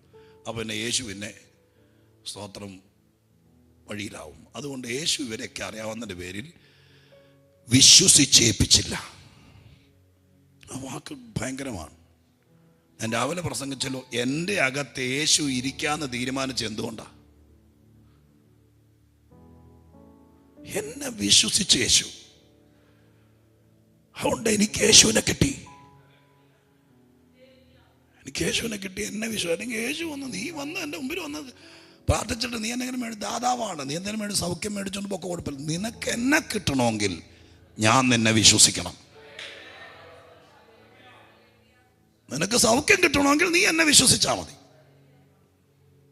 നിനക്ക് വിടുതൽ കിട്ടണമെങ്കിൽ നീ എന്നെ വിശ്വസിച്ചാൽ മതി. പക്ഷെ നിനക്ക് എന്നെ കിട്ടണമെങ്കിൽ എനിക്ക് നിന്നെ വിശ്വാസം ഉണ്ടാവണം. അല്ലേ വാക്യം? സ്തോത്രം. അപ്പൊ ഈ കൊച്ചു ജീവിതം കൊണ്ട് എല്ലാരെയും ഒന്നും ബോധിപ്പിക്കാൻ പറ്റിയില്ലെങ്കിലും യേശുവിന് വിശ്വാസം ഉണ്ടാവണം. നമ്മൾ അവനെ പറ്റിക്കുകയല്ല, നമ്മൾ അവനെ ഇട്ടിട്ട് പോകുകയല്ല. അങ്ങനെ വിശ്വസിച്ചാൽ, സ്തോത്രം, ഈ പരിശുദ്ധാത്മാവിനെ കുറിച്ച് എഴുതിയിരിക്കുന്ന വാക്കെന്ന കൊരിന്ത്യർ ലേഖനത്തിൽ 2 കൊരിന്ത്യർ 4 പറയുന്നത് എന്താ? ഈ അത്യന്ത ശക്തി ഞങ്ങളുടെ സ്വന്തമെന്നല്ല, ദൈവത്തിൻ്റെ ദാനമെന്ന് വരേണ്ടതിന് ഈ നിക്ഷേപം ഞങ്ങളുടെ മൺപാത്രത്തിലാകുന്നു. നിക്ഷേപം എന്ന് പറഞ്ഞതിൻ്റെ അർത്ഥം എന്താ? നിങ്ങളുടെ വീട്ടിൽ നിങ്ങൾ വിദേശത്ത് പോയി 30 കൊല്ലം ജോലി ചെയ്തു, നിങ്ങൾ നാട്ടിൽ തിരിച്ചു പോരുക. 30 കൊല്ലം ജോലി ചെയ്ത് തിരിച്ചു വന്നപ്പോൾ നിങ്ങളുടെ കയ്യിലൊരു 30 ലക്ഷം രൂപയുണ്ട്. 30 ലക്ഷം രൂപ നിങ്ങൾ വീട്ടിൽ വെച്ചുകൊണ്ടിരിക്കാൻ പറ്റിയല്ല. അപ്പം നിങ്ങൾക്ക് എവിടെയെങ്കിലും നിക്ഷേപിക്കണം. അതല്ലേ വാക്ക്, നിക്ഷേപിക്കണം. അപ്പം നിങ്ങളോട് പറയുകയാണ്, എൻ്റെ പൊന്നു സാറേ, സ്തോത്രം, 120 രൂപ പലിശ തരുന്നൊരു കമ്പനിയുണ്ട് എന്നും പറഞ്ഞുകൊണ്ട് വരിക. മിക്കവാറും എല്ലാം പൂട്ടിക്കൊണ്ടിരിക്കുക. 20 രൂപ പലിശ തരുമെന്ന് പറഞ്ഞാലും കാശിന് ആർത്തിക്കൊണ്ട് ഇട്ടുകൊണ്ടിട്ടാൽ ഇപ്പം നമ്മൾ വാർത്ത വായിക്കുന്ന കിട്ടുന്നില്ലേ, പൊട്ടിപ്പോവും. പക്ഷെ നമ്മുടെ 30 ലക്ഷം രൂപ നിക്ഷേപിക്കാൻ നേരത്ത് നിങ്ങളൊരു 100 വട്ടം അന്വേഷിക്കും. പൊട്ടാൻ സാധ്യതയുണ്ടോ, സർക്കാരിന് ഉത്തരവാദിത്വം ഉണ്ടോ, ഗവൺമെൻറ് ലൈസൻസ് ഉണ്ടോ, ഇതെല്ലാം അന്വേഷിച്ചിട്ടേ വിവരമുള്ളവൻ നിക്ഷേപിക്കുകയുള്ളൂ. അങ്ങനെയാണെങ്കിൽ ദൈവം തമ്പുരാൻ സ്വർണ്ണ ബിസ്ക്കറ്റ് അല്ല, കാശല്ല, ഡോളറല്ല, ദൈവത്തിന് ഏറ്റവും വിലയേറിയ പരിശുദ്ധാത്മാവിനെ എവിടെയെങ്കിലും നിക്ഷേപിക്കണം. അതിന് കർത്താവ് ഒരു നിക്ഷേപകനെ തപ്പി ഇറങ്ങുക. അപ്പൊ പൊട്ടുന്ന കമ്പനി കൊണ്ടുവന്ന് യേശു നിക്ഷേപിക്കുന്ന ഓർക്കുന്നുണ്ടോ? നിങ്ങളുടെ ഊതിയ പറക്കുന്ന നോട്ട് നിങ്ങൾ നിക്ഷേപിക്കില്ലെങ്കിൽ സൃഷ്ടാവായ ദൈവത്തിൻ്റെ ആത്മാവിനെ എവിടെയെങ്കിലും കൊണ്ടുപോയി ചൊരിഞ്ഞിട്ട് പോവോ? സ്തോത്രം. അപ്പം ഇന്ന് രാത്രികാലം ഞാൻ ആ വാക്യം മുഴുവൻ വിശദീകരിക്കണേ ഒത്തിരി സമയം എടുക്കും. എങ്കിലും ഞാൻ നിങ്ങളോട് പറയാം, സ്തോത്രം, പരിശുദ്ധാത്മാവിനെ കിട്ടിയെങ്കിൽ ദൈവം നമ്മളെ വിശ്വസിച്ചു. നമ്മളിൽ ഇൻവെസ്റ്റ് ചെയ്യാൻ കൊള്ളാം എന്ന് ദൈവത്തിന് തോന്നിയപ്പോഴാണ് കൃപാവരം, ശുശ്രൂഷ, ദൈവാത്മാവ് ഇതെല്ലാം നമ്മളിൽ ഡിപ്പോസിറ്റ് ചെയ്തെങ്കിൽ അതിൻ്റെ ഉദ്ദേശം നമ്മളെ വിശ്വസിച്ചു. എല്ലാം ദാനമാണ്, ഒന്നുമില്ല. പക്ഷെ വിശ്വസിക്കണം. ദൈവം വിശ്വസ്തനെന്നെണ്ണണം, എങ്കിലേ നമുക്കത് കിട്ടുള്ളൂ. സ്തോത്രം. പിന്നെ നമുക്ക് കൊരിന്ത്യലേഖനത്തിലേക്ക് തിരിച്ചു. അപ്പോൾ കുറേ സംശയങ്ങൾ നിങ്ങളുടെ അകത്ത് കാണാം. എല്ലാം പറ്റുമെങ്കിൽ നടത്തുക, നമുക്ക് തീർക്കാൻ പറ്റും നോക്കാം. കൊരിന്ത്യലേഖനത്തേക്ക് തിരിച്ചു പോരുക. അപ്പം ഞങ്ങളെ നിങ്ങളോടുകൂടെ ഉറപ്പിച്ചാൽ ദൈവമായ കർത്താവ് നമുക്ക് വേണ്ടി എന്തെങ്കിലും ചെയ്യാതിരിക്കുക, നമുക്ക് എന്തെങ്കിലും ഈ വിധത്തിൽ ചെയ്യാൻ ഉറച്ചവരെ എല്ലാവരും ദൈവം അങ്ങ് ഉപയോഗിക്കും ഏതെങ്കിലും വിധത്തിൽ. ഞങ്ങളെ നിങ്ങളോടുകൂടി ദൈവത്തിൽ ഉറപ്പിക്കുന്നത്, ക്രിസ്തുവിൽ ഉറപ്പിക്കുന്നത്, നമ്മെ അഭിഷേകം ചെയ്തത് ദൈവമല്ലോ. അഭിഷേകം ഒത്തിരി കേൾക്കുന്ന വാക്കാണ്. പുതിയ നിയമത്തിൽ അധികം ഇല്ല, പഴയ നിയമത്തിൽ ഒത്തിരിയുണ്ട്. പുതിയ നിയമത്തിൽ അധികം പ്രാവശ്യം ഇല്ലാത്തത് കൊണ്ട് പുതിയ നിയമത്തിൽ അഭിഷേകം ഇല്ലെന്ന് ആർക്കും പറയാൻ പറ്റിയല്ല. കാരണം ഇവിടെ പച്ചക്ക് എഴുതിയിരിക്കുന്നു പുതിയ നിയമത്തിൽ അഭിഷേകം ഉണ്ടെന്ന്. നല്ല വാക്ക് എഴുതിയിരിക്കുന്നത്, നിങ്ങളെ അഭിഷേകം ചെയ്തത് ദൈവമല്ലോ. അപ്പോൾ പുതിയ നിയമത്തിനകത്ത് അഭിഷേകമുണ്ട്. പഴയ നിയമത്തിൽ ഒരാളെ അഭിഷേകം ചെയ്യുമായിരുന്നെങ്കിൽ, സ്തോത്രം, അന്ന് അഭിഷേകം ചെയ്തുകൊണ്ടിരുന്നത് അഭിഷിക്തനാകാൻ വേണ്ടി. ഇന്ന് ഇവിടുത്തെ പാസ്റ്ററെ അഭിഷേകം ചെയ്യാൻ ദൈവം നിശ്ചയിച്ചാൽ പഴയ നിയമത്തിലായിരുന്നെങ്കിൽ ഒരാചാര്യനെ ദൈവം അയക്കും. അദ്ദേഹം വരും. അദ്ദേഹത്തിൻ്റെ കയ്യിൽ തൈലക്കൊമ്പിനകത്ത് ഇവിടെ കൂടി വന്നിരിക്കുന്ന ആളുകൾക്ക് കാണത്തക്ക രീതിയിലും അവരുടെ പഞ്ചേന്ദ്രിയങ്ങൾക്ക് മൂക്കിൽ അതിൻ്റെ ഗന്ധമടക്കത്തക്ക രീതിയിൽ പ്രത്യേക ആനുപാതികമായിട്ട് കാച്ചിക്കുറുക്കി വെച്ചിരിക്കുന്ന തൈലമാണ് കൊണ്ടിരുന്നത്. അത് കാണാം. അതാണ് അഭിഷേകം ചെയ്യാൻ വേണ്ടി ഉപയോഗിക്കുന്നത്. സ്തോത്രം. ദാവീദിനെ അഭിഷേകം ചെയ്തപ്പോഴൊക്കെ അങ്ങനെ എല്ലാവരും കണ്ടു. എന്നാൽ പുതിയ നിയമത്തിനകത്ത് ദൈവം അഭിഷേകം ചെയ്യാൻ ഒരാളെ വിടുവല്ല. ആണോ? ഈ വാക്യത്തിൽ പറയുന്നത് തിരുവല്ലെന്നൊരാളെ വിടും, നിന്നെ അഭിഷേകം ചെയ്യുമെന്നാണ് എഴുതിയിരിക്കുന്നത്. അല്ല, പിന്നെ ആരാ അഭിഷേകം ചെയ്യുന്നത്? ദൈവമാണ് അഭിഷേകം ചെയ്യുന്നത്. ദൈവമായതുകൊണ്ട് ആചാര്യനെ കാണാൻ പറ്റിയല്ല. കാരണം ദൈവ ആത്മാവാണ്. നമ്മുടെ യോഗത്തിനിടയിൽ അഭിഷേകം നടക്കുന്നുണ്ട്, പക്ഷെ അഭിഷേകം ചെയ്യുന്നവനെ കാണാൻ കഴിയില്ല. അവൻ ദൈവമാണത് ചെയ്യുന്നത്. ശൗമേലിനെ പോലത്തെ ഒരാളല്ല ചെയ്യുന്നത്, എന്നെ പോലത്തെ ഒരു ദൈവദാസനല്ല ചെയ്യുന്നത്, ദൈവമാണ് ചെയ്യുന്നത്. ഒരു മനുഷ്യനെ അത് ഏൽപ്പിച്ചില്ല ദൈവം. പുതിയ നിയമത്തിൽ ദൈവം നേരിട്ട് പറയുന്നു, അത് ഞാനല്ല ചെയ്യുന്നത്, ദൈവ ചെയ്യുന്നത്. രണ്ട്, പഴയ നിയമത്തിൽ തൈലക്കൊമ്പിനകത്ത് ഒരുക്കി വെച്ചിരുന്ന തൈലം കൊണ്ടാണ് അഭിഷേകം ചെയ്തത്. പക്ഷെ പുതിയ നിയമത്തിനകത്ത് തൈലം കൊണ്ടല്ല, പരിശുദ്ധാത്മാവിനെ കൊണ്ടാണ്. പരിശുദ്ധാത്മാവിനെ നമുക്ക് കാണാൻ പറ്റില്ല. ഇത് രണ്ടും നമുക്ക് കാണാൻ പറ്റിയില്ല. ആചാര്യനെയും കാണുകയില്ല, അഭിഷേകം ചെയ്യുന്ന തൈലമല്ലെങ്കിൽ പരിശുദ്ധാത്മാവിനെയും കാണാൻ പറ്റിയില്ല. അതുകൊണ്ടാണ് ഇതിനിടയിൽ അഭിഷേകം നടക്കുമ്പോൾ കണ്ണുകൊണ്ട് കാണാനോ ഫോട്ടോ എടുക്കാനോ പറ്റാത്തത്. സ്വത്രം മനസ്സിലായോ? പക്ഷേ അഭിഷേകം നടക്കുന്നുണ്ട്. ഈ കാര്യം പഠിക്കണമെങ്കിൽ നമ്മൾ പരിശുദ്ധാത്മാവിനെ കുറിച്ച് പഠിക്കണമെങ്കിൽ മിനിമം ഒത്തിരി പദങ്ങളുണ്ട്. അതിനകത്ത് ഏറ്റവും ചുരുങ്ങിയത് ഒരു 6 പദം നമ്മൾ പഠിക്കണം, മനസ്സിലാക്കണം. 6 പദങ്ങൾ. ഞാൻ 6 പദങ്ങൾ വേഗത്തിൽ പറയാം. 1, ആത്മസ്നാനം. 2, ആത്മമുദ്ര. ഇവിടെ എഴുതിയിട്ടുണ്ട്, താഴെ എഴുതിയിട്ടുണ്ട് ഇതൊക്കെ. ആത്മയാച്ചാരം, ആത്മമുദ്ര, സ്തോത്രം എന്നൊക്കെ എഴുതിയിരിക്കുന്ന വാക്ക് കണ്ടോ അവിടെ എഴുതിയിരിക്കുന്നത്? അപ്പോൾ ഞാൻ പറഞ്ഞു വിടാം. 1, ആത്മസ്നാനം. 2, ആത്മമുദ്ര. 3, ആത്മയാച്ചാരം. എന്നോടെ ഞാൻ ആവർത്തിക്കാം. 3 ആത്മസ്നാനം, ആത്മമുദ്ര, ആത്മയാച്ചാരം. അടുത്ത 3 ആത്മനിറവ്, ആത്മീയ അഭിഷേകം, ആത്മശക്തി. ഈ 6 പദങ്ങളെ നന്നായി പഠിക്കണം. ഇത് 6 ഒന്നാന്ന് വിചാരിക്കുന്നുണ്ട്. 6 ഒന്നല്ല, 6 6. ആദ്യത്തെ 3 ആത്മസ്നാനം, ആത്മമുദ്ര, ആത്മയാച്ചാരം. രണ്ടാമത്തെ 3 ആത്മനിറവ്, ആത്മാഭിഷേകം, ആത്മശക്തി.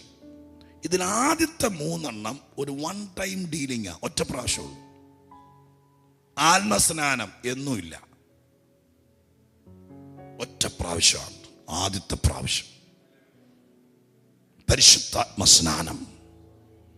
എൻ്റെ പിന്നാലെ വരുന്നവൻ നിങ്ങളെ പരിശുദ്ധാത്മാവിൽ സ്നാനം കഴിപ്പിക്കും. അത് ചെയ്യുന്നത് യേശുക്രിസ്തുവാണ്. ആത്മസ്നാനം. ആ ദിവസം നിങ്ങൾ ഓർക്കുന്നുണ്ടോയെന്നറിയില്ല. ആത്മാവിനെ സ്നാനം കിട്ടിയ ദിവസം ഞാൻ ഓർക്കുന്നുണ്ട്. സ്തോത്രം. ഞാനൊരു പഴയ ട്രഡീഷൻ, ഞാൻ രാവിലെ പറഞ്ഞല്ലോ, പിറവത്താണെങ്കിൽ വിശ്വാസത്തിൽ വന്നെങ്കിലും ഞങ്ങൾക്ക് ഒത്തിരി ദൂരമായിരുന്നു. വണ്ടിക്കൂലിക്ക് പോലും കാശില്ലാത്ത സമയത്ത് അന്നത്തെ ദൈവദാസ് ഞങ്ങളോട് പറഞ്ഞു, ഇത്രയും ദൂരം വരണ്ട, എന്നും വരാൻ പറ്റില്ല, വണ്ടിക്കൂലി ഇതൊക്കെ ആയിട്ട് നിങ്ങൾ തിരിച്ച്. വണ്ടിയില്ലാത്ത കാലത്ത് വീട്ടിൽ ചിലവ് 4-5 മണിയാവില്ലേ. നമ്മുടെ തന്നെ ഒരു സഭയാണെന്ന് പറഞ്ഞ് വേറൊരു സഭ, ഒരു കനാലും പണ്ടേ കൂടെ ഞങ്ങൾ 7 കിലോമീറ്റർ നടക്കും. ഞാനും എൻ്റെ അനിയനും കൂടെ രാവിലെ 7 മണിക്ക് ഒരു കട്ടൻ ചായയും കുടിച്ചിട്ട് സെൻട്രൽ സ്കൂളിൽ പോകും. 7 മണിക്ക് നടക്കാൻ തുടങ്ങിയാൽ ഞങ്ങൾ 8:30 8:45 ആകുമ്പോഴേക്കും ഞങ്ങളുടെ ചർച്ചിൽ ചെല്ലും. മഴയാണെങ്കിലും വെയിലാണെങ്കിലും എല്ലാ ഞായറാഴ്ച ഞങ്ങൾ വിടുമായിരുന്നു. വണ്ടിക്കൂലിയില്ല, കനാലും പണ്ടേ കൂടെ 7-7.5 കിലോമീറ്റർ നടന്ന്. സ്തോത്രം. അതൊക്കെ ജീവിതത്തിലൊരു ഡിപ്പോസിറ്റായി മാറി. സ്തോത്രം. അങ്ങനെ തിരിച്ചു പോരുമ്പോൾ അപ്പനും അമ്മയെല്ലാം കൂടി ആരാധനയ്ക്ക് വന്നിട്ട് ഞങ്ങളെല്ലാം കൂടി ബസ്സിനാണ് പോകുന്നത്. ആ ചർച്ച് പഴയൊരു ഓടിട്ട പഴയൊരു ചെറിയ ഹോൾ, അതിനൊത്തിരി പാസ്റ്റർ വിശ്വാസത്തിൽ വന്നു. ഇപ്പോൾ തൃശ്ശൂർ സെൻട്രൽ പാസ്റ്ററായിരിക്കുന്ന പാസ്റ്റർ മാത്യു തോമസ്, അദ്ദേഹം ഞങ്ങളുടെ ചർച്ചിലെ പാസ്റ്ററായിട്ട് വന്നപ്പോൾ ഞങ്ങളുടെ ചർച്ചിൽ പലരും പരിശുദ്ധാത്മാഭിഷേകം അല്ലെങ്കിൽ ആത്മനിറവ് പ്രാപിച്ചിട്ടില്ല. അപ്പം അദ്ദേഹം ഭയങ്കര ഫീൽ. അദ്ദേഹം പറഞ്ഞു, എൻ്റെ ദൈവമേ, നിങ്ങൾ പലരും ആത്മനിറവിൽ ഒത്തിരി പേരൊന്നുമില്ല. അപ്പം അദ്ദേഹം ദൈവത്തോട് പ്രാർത്ഥിച്ചിട്ട് 3 ദിവസത്തെ ഉപവാസ പ്രാർത്ഥന വെച്ചു. പ്രായമുള്ളവരടക്കം പലരും പരിശുദ്ധാത്മാവിൽ നിറയെ. ഞാനുണ്ട്, എൻ്റെ അപ്പനുണ്ട്, എൻ്റെ അമ്മയുണ്ട്, എൻ്റെ ബ്രദർ അന്ന് ചിത്രം ആയിട്ട് പക്വതയായാലും നിങ്ങൾക്ക് തോന്നുന്നു. അങ്ങനെ ഇരിക്കുക. 1-ാം ദിവസം മാർത്താണ്ഡത്തുനിന്ന് ഒരു കർത്തൃദാസനെ വിളിച്ചിട്ടുണ്ട്. അദ്ദേഹം പരിശുദ്ധാത്മ നിറവിൻ്റെ ശുശ്രൂഷകളൊക്കെ ചെയ്യുന്ന ഒരാളാണെന്ന് പറഞ്ഞു. 1-ാം ദിവസം കഴിഞ്ഞു, ഒരു ഒരുക്കമൊക്കെയായി. 2-ാം ദിവസമായി, പറയത്തക്ക ചലനമൊന്നുമില്ല. ഈ പരിശുദ്ധാത്മനിറവുള്ള സഭയ്ക്കകത്ത് ശുശ്രൂഷിക്കുന്നതും ആത്മനിറവില്ലാത്ത സഭയെ ശുശ്രൂഷിക്കുന്ന തമ്മിൽ ഭയങ്കര വ്യത്യാസമുണ്ട്. സ്തോത്രം. പരിശുദ്ധാത്മ ഉള്ളിടത്ത് നമ്മൾ നിന്നാൽ മതി. നമ്മുടെ ബുദ്ധിയും വേണ്ട, തലച്ചോറും വേണ്ട, ഒന്നും വേണ്ട, ആത്മാവങ്ങ് ചെയ്തോളൂ. നിങ്ങളിൽ ആത്മാവുണ്ടെങ്കിലും അങ്ങനെ തന്നെയായിരിക്കും. നമ്മുടെ ആത്മാവ് നടത്തുവാന്നല്ല എഴുതിയിരിക്കുന്നത്. ആത്മാവ് നടത്തുന്നവനാണ് ദൈവമക്കൾ. അപ്പൊ ആത്മാവ് നടത്തുക, പരിശുദ്ധാത്മാവല്ലേ. ആ പാസ്റ്റർ ചെറുപ്പക്കാരനായിരുന്നു. അതിന് മുമ്പിരുന്നവരെ ആരെയും കുറ്റം പറയല്ല, അവരൊക്കെ ഒത്തിരി കഷ്ടം സഹിച്ചവരാ. പക്ഷെ അദ്ദേഹത്തിന് പരിശുദ്ധാത്മ നിറവില്ലാത്തൊരു സഭയ്ക്കകത്ത് 2 കൊല്ലം തയ്ക്കാൻ പറ്റാത്തതിന് അദ്ദേഹം കരഞ്ഞ് പ്രാർത്ഥിക്കുക, ആത്മനിറവ് വേണം ഞങ്ങളുടെ സഭയ്ക്ക്. 3-ാം ദിവസം ഉച്ചയ്ക്ക് അതിഥിയായി വന്നിരിക്കുന്ന കർത്തൃദാസൻ മടങ്ങിപ്പോവും. അദ്ദേഹത്തിന് മാർത്താണ്ഡത്ത് പോകണം. ഉച്ചകൊണ്ട് യോഗം തീരും. അന്ന് രാവിലത്തെ യോഗം 10 മണി കഴിഞ്ഞപ്പോൾ ആരംഭിച്ചു. പാട്ടൊക്കെ പാടി, പഴയതുപോലെ തളർന്ന പാട്ട് 5-6 പാട്ട് പാടിയാൽ ഇങ്ങനെ പാടി നിൽക്കും, ഇത്രേ ഉള്ളൂ. അപ്പോൾ ഈ ഞങ്ങളുടെ പാസ്റ്റർ ചെറുപ്പക്കാരനാ, ഈ കർത്തൃദാസനെ അന്നത്തെ ശുശ്രൂഷയ്ക്ക് വിളിക്കുന്നതിനേക്കാൾ മുമ്പ് അദ്ദേഹം ചില വാക്കുകൾ പറഞ്ഞു. ദൈവമക്കളെ, നമ്മുടെ യോഗം വെച്ചത് 3 ദിവസം ഉപവസിക്കാനല്ല, പരിശുദ്ധാത്മാവിൻ്റെ നിറവിന് വേണ്ടിയാണ്. ദൈവാത്മാവിൽ നിറയാത്തൊരു സഭയ്ക്കകത്ത് ശുശ്രൂഷിക്കാൻ ഒരു ശുശ്രൂഷകൻ എന്ന നിലയ്ക്ക് എനിക്ക് മാനസികമായി ഭയങ്കര പ്രയാസം. ദൈവാത്മാവിൽ നിറയുമ്പോഴാണ് എൻ്റെ പുള്ളിയെ മുട്ടുകുത്തി, അവിടെ മുട്ടുകുത്തിയിട്ട് 2 കൈ ഉയർത്തി, മൈക്കൊന്നുമില്ല, 2 കൈ ഉയർത്തി മുട്ടുകുത്തി ഒന്ന് കരയാൻ തുടങ്ങി. അപ്പോഴാണ് സഭ, ഒരു ദൈവദാസൻ സഭയ്ക്ക് നടുവിൽ അങ്ങനെ കരയുന്നത് കാണുന്നത്. ഞാൻ പറയുന്നില്ല, നല്ല വശങ്ങൾ പറയാട്ടോ. അല്ലെങ്കിൽ വന്നൊരു സങ്കീർത്തനം വായിച്ച് പറഞ്ഞ് സംഭവമൊക്കെ ഒപ്പിച്ച് പോകുന്നതിന് പാർക്കും. പക്ഷെ അദ്ദേഹം അവിടെ നിന്ന് കരയുക. അപ്പം ഞങ്ങളെല്ലാം ഞെട്ടി. ഞങ്ങൾ അഭിഷേകം പ്രാപിച്ചില്ലെങ്കിൽ ഭാഷ എന്തിനാ കരയുന്നത്? പുള്ളിക്ക് പ്രസംഗിച്ചാൽ സ്വതരാജ് കിട്ടിയാൽ പോരെ. പക്ഷെ പുള്ളി കരയുക, ദൈവമേ എന്നെ ഇവിടെ വിട്ടത് നീ അല്ലേ. ഞാൻ വേറെ ഒന്നും ചോദിക്കുള്ളൂ. എന്നിപ്പോൾ ഞങ്ങളും ഞെട്ടി, സഭ സ്തംഭിച്ചു. ഓരോരുത്തരാരും പറയാതെ മുട്ടയിൽ നിന്ന് കരയാൻ തുടങ്ങി. പതുക്കെ കരഞ്ഞുകൊണ്ടിരിക്കുമ്പോൾ എല്ലാവരും തേങ്ങലും കരച്ചിലും ചീറ്റലുമൊക്കെ ആയി. അങ്ങനെ കരഞ്ഞുകൊണ്ടിരിക്കുന്ന സമയത്ത് ഞാൻ ഇന്നെന്നവണ്ണം ഓർക്കുന്നു, ആ ഹോളിനകത്ത് എൻ്റെ അപ്പനുണ്ട്, എൻ്റെ അമ്മയുണ്ട്, വേറെ പ്രിയപ്പെട്ടവരുണ്ട്. പക്ഷെ ആദ്യം അതിനകത്തൊരു പൊട്ടിത്തെറി പോലെ ആത്മനിറവുണ്ടായത് എനിക്കാണ്. എൻ്റെ അന്നത്തെ അനുഭവം പറയാം. എന്നെ ആരോ വലിയ നദിയിലേക്ക് പിടിച്ചിട്ടതുപോലെയായി. ഞാൻ ആ ഹോളിനകത്ത് നീന്തുവാണ്. ഞാൻ വെള്ളത്തിലാണ്, എനിക്കറിയില്ല, ഞാൻ പക്ക നീന്തുവാണ്. ഞാൻ പറയുന്ന ഭാഷ എനിക്കറിയില്ല, എൻ്റെ ശരീരത്തിന് വെയിറ്റ് ഇല്ല, എനിക്കെന്താ പറ്റിയെന്നറിയില്ല. ഞാൻ ഒരു തള്ളിയിട്ടതുപോലെയായി. തൊട്ടുപുറകെ ഓരോരുത്തരായി. അതിനകത്ത് പിന്നെ പ്രസംഗം നടന്നില്ല. ആത്മാവിന്റെ നദിയിലേക്ക് ആരോ പിടിച്ച് മുക്കിയതുപോലെയായി. ഇന്ന് രാത്രി ഇവിടുന്ന് പോകുന്നതിനേക്കാൾ മുമ്പ് യഥാർത്ഥത്തിൽ എന്തെങ്കിലും കാണിച്ചിട്ട് പോകുകയല്ല, സത്യസന്ധമായ ഒരാത്മസ്നാനം ദൈവാത്മാവ് നിങ്ങൾക്ക്, നിങ്ങളുടെ മക്കൾക്ക് തരട്ടെ.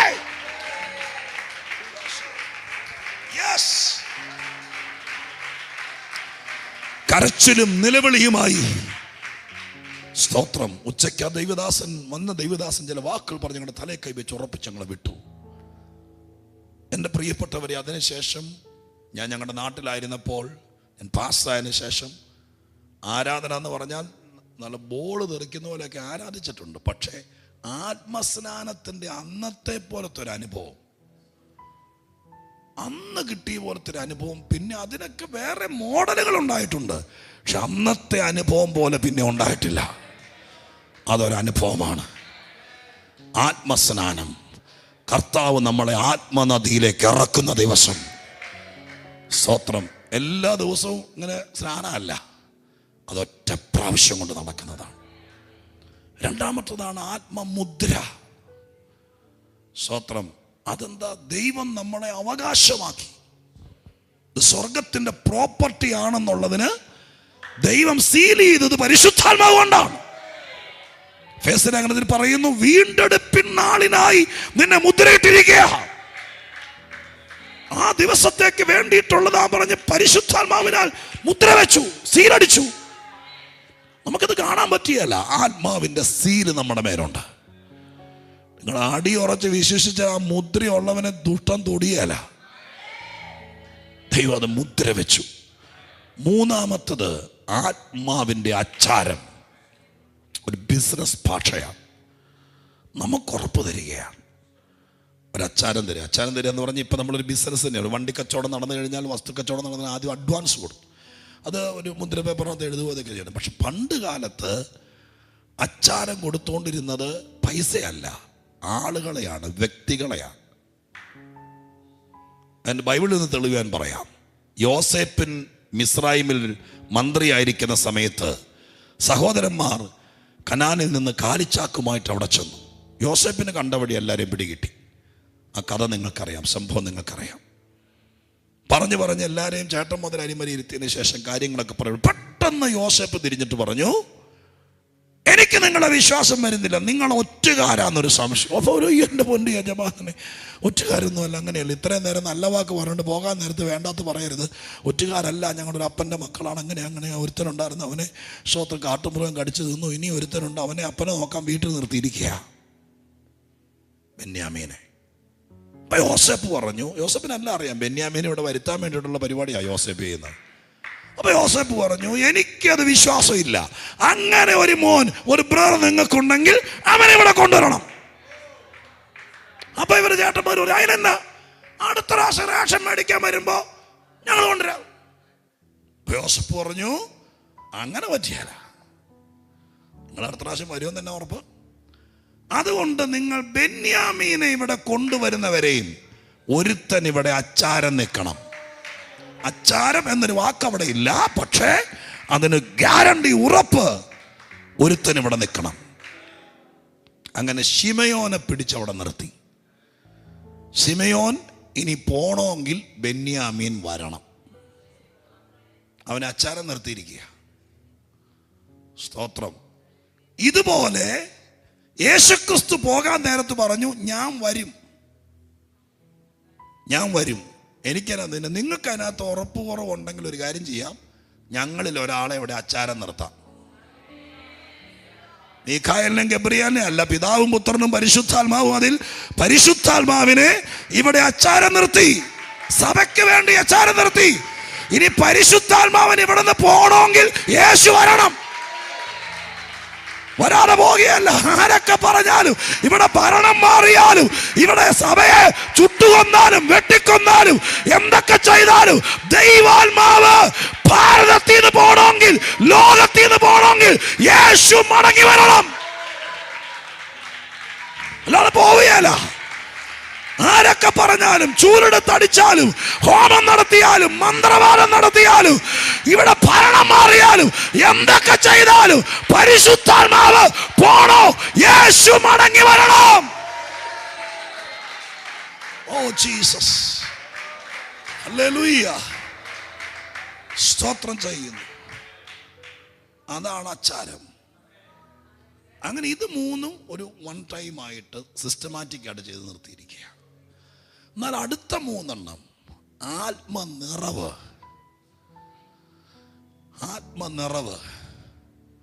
നമ്മൾ സാധാരണ പൊതുവിൽ മലയാളികൾ ചോദിച്ച് ശീലിച്ചത് അഭിഷേകം പ്രാപിച്ചാണോ എന്നാ. അഭിഷേകം പ്രാപിച്ചാണോ ചോദിച്ചാൽ ഉദ്ദേശം എന്നാ? പെണ്ണ് കാണാൻ പോകുമ്പോൾ പണ്ട് പറയാറുണ്ട്. ഇപ്പം പിന്നെ അങ്ങനെയൊന്നുമില്ല. IELTS പാസ്സായെന്ന് ചോദിച്ചാൽ മതി എന്ന് അമ്മ പറഞ്ഞു വിടുന്നത്. പിന്നെ അതുണ്ടെങ്കിൽ പിന്നെ അവൻ ഞാൻ രക്ഷപ്പെടുമല്ലോ, വേറൊന്നും ചോദിക്കണ്ടെന്ന്. പണ്ട് അങ്ങനെയല്ല. പണ്ടമ്മ പറഞ്ഞു വിടുമായിരുന്നു, മോനെ പ്രത്യേകം കൊച്ചിനോട് ചോദിക്കണം അഭിഷേകം പ്രാപിച്ചാണോ എന്ന്. അഭിഷേകം പ്രാപിച്ചാണോ എന്ന് അമ്മ ചോദിച്ചതിന് ഉദ്ദേശം ഇത്രയേ ഉള്ളൂ. അന്യഭാഷ പറയുമോ എന്നാണ് അമ്മയുടെ പരമാർത്ഥ ഹൃദയത്തിൻ്റെ അന്വേഷണം. പക്ഷേ നിങ്ങളതിന് റൈറ്റ് വഴി പഠിക്കണം. അഭിഷേകം വേറെ, ആത്മനിറവ് വേറെ. ആത്മനിറവുണ്ടാകുമ്പോൾ അന്യഭാഷ പറയും. മാളിക മുറിയിൽ അവൻ ആത്മാവിൽ നിറഞ്ഞപ്പോൾ അന്യഭാഷ പറയാൻ തുടങ്ങി. സ്തോത്രം. അന്യഭാഷ പറയാൻ തുടങ്ങി. അപ്പൊ നമുക്ക് അന്യഭാഷ പറയാന്ന് പറഞ്ഞാൽ എന്താ? ഒരു കോളേജിലേക്ക് നമുക്ക് അഡ്മിഷൻ കിട്ടിയതുപോലെയാ. ആത്മാവിൽ നിറഞ്ഞു.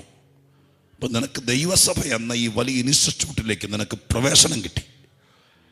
ഇനി നിനക്ക് ഇതിനകത്ത് കൃപാവരം പ്രാപിക്കുകയോ പാസ്റ്ററാകുകയോ സഭ സ്ഥാപിക്കുകയോ അതിനൊക്കെ ഉള്ള ഒരു അനുവാദമാണ് ആത്മനിറവിലൂടെ കിട്ടിയത്. അപ്പോസ്തല പ്രവൃത്തിയിൽ അന്യഭാഷ പറഞ്ഞു തുടങ്ങിയവരാണ് പിന്നെ ബാക്കി എല്ലാം ചെയ്തത്. അന്യഭാഷ പറഞ്ഞ് നിർത്തിയെന്നല്ല, തുടങ്ങിയെന്ന് എഴുതിയിരിക്കുന്നത്. അവിടെ നിന്നാ ബാക്കി എല്ലാം നടന്നത്. സ്തോത്രം, ഹല്ലേലൂയ. നിറവ് ഒറ്റ പ്രാവശ്യം കൊണ്ടല്ല, നിറവ് ഇങ്ങനെ കൂടെ കൂടെ വന്നുകൊണ്ടിരിക്കും. തെളിവ് ഞാൻ പറയാം, തെളിവ് തരാം. തിയോളജിയോ അല്ലെങ്കിൽ വ്യാഖ്യാനമോ അല്ല, ബൈബിളിലെ തെളിവ് പറയാം. അപ്പോസ്തല പ്രവൃത്തി 2-ാം അധ്യായത്തിലാണല്ലോ 120 പേർ ഒരുമിച്ചിരിക്കുമ്പോൾ അവരെ ഓരോരുത്തരെ നിറച്ചത്. 2-ാം അധ്യായത്തിലാണ്. ഇനി 4-8 വായിച്ചേ. 2-ാം അധ്യായം വായിക്കണ്ട, നിങ്ങൾക്കറിയാം. 4-8 വായിച്ചേ. പത്രോസ് പരിശുദ്ധാത്മാവ് നിറഞ്ഞവനായി അവരോട്, സ്തോത്രം, നോക്കേ, പത്രോസ് അവിടെ എന്തെഴുതിയിരിക്കുന്ന? പരിശുദ്ധാത്മാവ് പരിശുദ്ധാത്മാവ് നിറഞ്ഞവനായിരുന്ന പത്രോസ് എന്നാണോ നോക്കിയേ? അങ്ങനെയാണോ? പരിശുദ്ധാത്മാവ് നിറഞ്ഞവനായിരുന്ന പത്രോസ് എന്നാണോ? അല്ല, പിന്നെ അപ്പൊ നടന്ന കാര്യം. പത്രോസ് പരിശുദ്ധാത്മാവ് നിറഞ്ഞവനായി. എവിടെ വെച്ചാന്നറിയാമോ? ഇത് യഹൂദന്റെ മതകോടതിക്കകത്ത് ഒരു പ്രതിയായി പിടിച്ചോണ്ട് വന്ന് വിസ്തരിക്കുകയാണ്. 4-ാം അധ്യായത്തിനകത്തെ ആ പാരഗ്രാഫ്. കാരണം സുന്ദരം എന്ന ദേവാലയ ഗോപുര വാതിക്കലിരുന്ന മുടന്തനായ മനുഷ്യനെ വെള്ളിയും പൊന്നും ഞങ്ങൾക്കില്ല, ഞങ്ങൾക്കുള്ളത് നിനക്ക് തരുന്നു എന്ന് പറഞ്ഞ് അവന്റെ കയ്യെ കയറി പിടിച്ച് എഴുന്നേപ്പിക്ക്. അവൻ കുതിച്ചു ചാടി പള്ളിക്കകത്ത് കയറി, ആലയത്തിനകത്ത് കയറി. അവൻ തുള്ളിച്ചാടി ദൈവത്തെ സ്തുതിക്കാൻ തുടങ്ങി. യഹൂദന്മാരെ ഞെട്ടിപ്പിച്ചു. അവര് വിചാരിച്ചു യേശുവിനെ ക്രൂശിച്ചതോടുകൂടി തലവേദന തീർന്നു, അവൻ തീർന്നല്ലോ എന്ന് വിചാരിച്ചു. പക്ഷെ പരിശുദ്ധാത്മാവ് വന്നതോടുകൂടെ യേശു അല്ല, സ്തോത്രം, മുക്കിന് ആത്മാവ് നിറഞ്ഞവനെല്ലാം യേശു ചെയ്തതിനൊക്കെ വലിയ ചെയ്യാൻ തുടങ്ങി.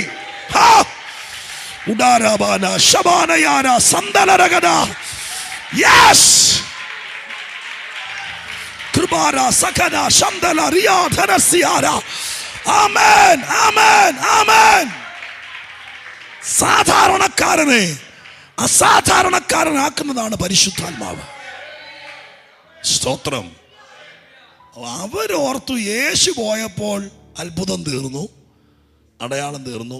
പക്ഷെ ആത്മാവ് വന്നപ്പോൾ ആത്മാവ് എല്ലാരെ കൊണ്ടും ജയിപ്പിക്കാൻ തുടങ്ങി. ഇപ്പോൾ യഹൂദന്മാർ ഞെട്ടി. മഹാപുരോഹിത സംഘം അഥവാ സെന്നത്രിയും സംഘത്തിന്റെ സകല ആളുകളും ഒന്നിച്ചു കൂടി. മതകോടതിയിലെ ഫുൾ ബെഞ്ച് അവിടെ എഴുതിയിട്ടുണ്ട്. മഹാപുരോഹിത വൃന്ദത്തിലെ സകലരും ഒരുമിച്ച് വന്നു. പത്രോസിനെയും യോഹന്നാനെയും പ്രതിക്കൂട്ടി നിർത്തിയിരിക്കുക. അവരോട് ചോദിച്ച ചോദ്യം ഇതാണ്: ഏത് ശക്തി കൊണ്ടാണ് നിങ്ങളിത് ചെയ്യുന്നത്? അപ്പൊ അവർക്ക് മനസ്സിലായി ഇത് ചെയ്തത് കൺകെട്ടല്ല, ഏതോ ശക്തിയാണ്. സ്തോത്രം. അവരുടെ പള്ളിമുറ്റത്തിരുന്ന് ഭിക്ഷ യാചിച്ചവനെ കാല് നിവർത്തി പള്ളിക്കകത്ത് കയറ്റി ആരാധിപ്പിച്ചെങ്കിൽ ഇവരിൽ വ്യാപരിക്കുന്ന ഒരു ശക്തിയുണ്ട്.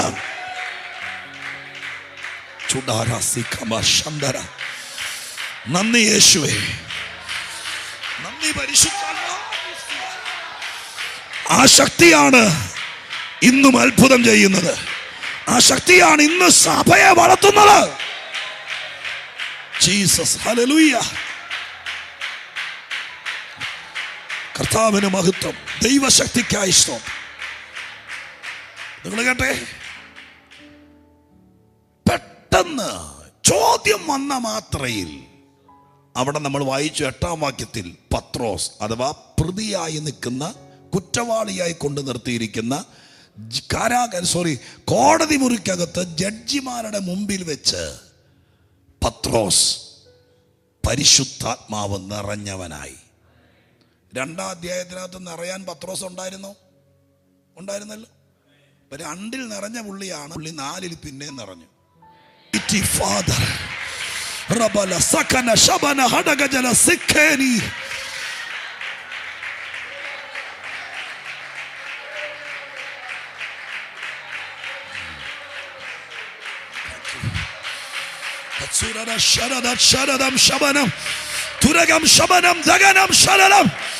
എല്ലാരും നിറയട്ടെ, എല്ലാരും നിറയട്ടെ, ആത്മാവിൽ നിറയട്ടെ. ഇന്നലെ നിറഞ്ഞവൻ, 5 കൊല്ലം മുമ്പ് നിറഞ്ഞവൻ, 10 കൊല്ലം മുമ്പ് നിറഞ്ഞവൻ, പാരമ്പര്യം വന്ന് ഇതിന് വിഷയമല്ല. ഇന്ന് പുതിയ നിറവ്, ഓരോ കൂടി വരവിനും പുതിയ നിറവ്. നീ പ്രശ്നത്തിലാകുമ്പോൾ അവിടെ നിന്നെ നിറയ്ക്കും.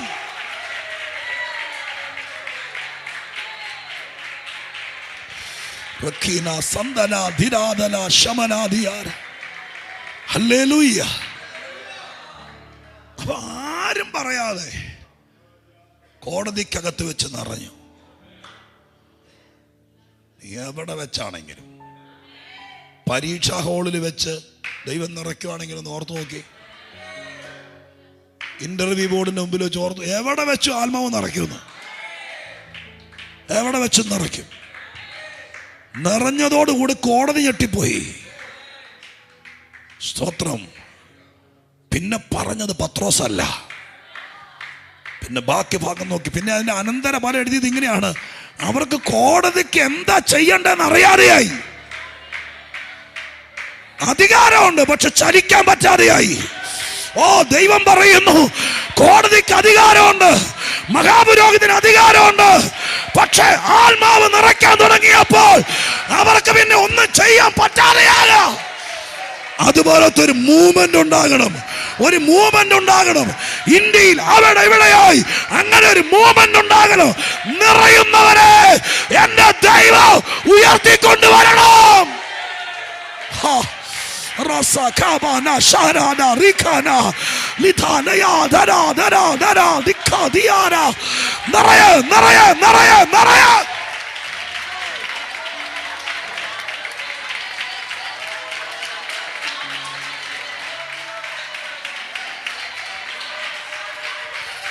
തടസ്സങ്ങൾ മാറാൻ, ഉത്തരം മുട്ടിച്ച ചോദ്യങ്ങൾ, നിന്നെ ബന്ധിക്കാൻ നോക്കിയ ബന്ധനങ്ങൾ, നിന്റെ വിവാഹം നടക്കാത്തത്, നിന്റെ വഴി തുറക്കാത്തത്, അത് മുഴുവൻ ഇന്ന് പൊട്ടണം. ഇവിടെ നിറയുന്നവനെ ദൈവം ഉപയോഗിക്കാൻ തുടങ്ങുക.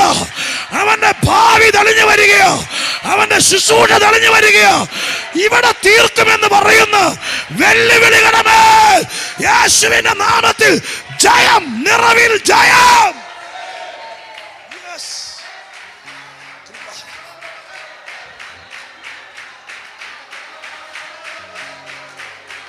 Holy Spirit.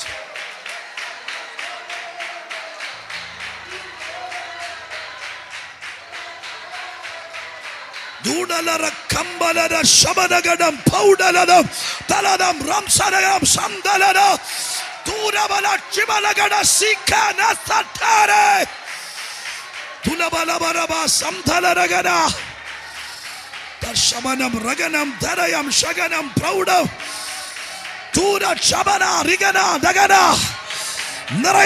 നിറയട്ടെ. ഓരോരുത്തരുടെ മേൽ പതിഞ്ഞെന്ന വാക്യം ഇന്ന് രാത്രി ഓരോരുത്തരുടെ മേൽ പതിയട്ടെ. ഇവിടെ ഇരിക്കുന്ന ഓരോരുത്തരുടെ മേൽ പതിയട്ടെ.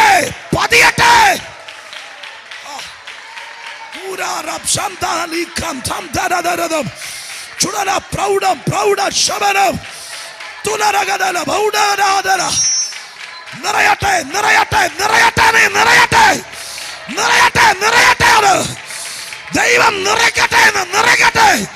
വന്നത് വെറുതെയാകില്ല. നിറയട്ടെ.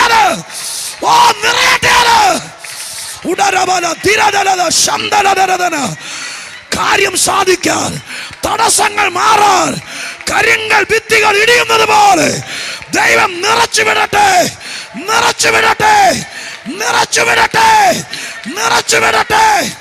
ഓരോരുത്തരെ ദൈവം നിറയ്ക്കട്ടെ. ഇവിടെ നിറയ്ക്കട്ടെ.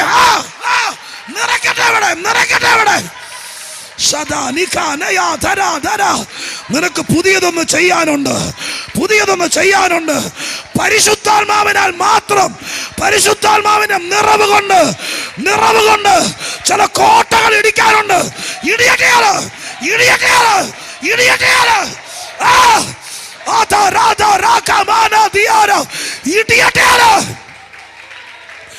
യേശുവിന്റെ നാമത്തിൽ ആത്മാവ് നിറഞ്ഞേ പോകാവൂ.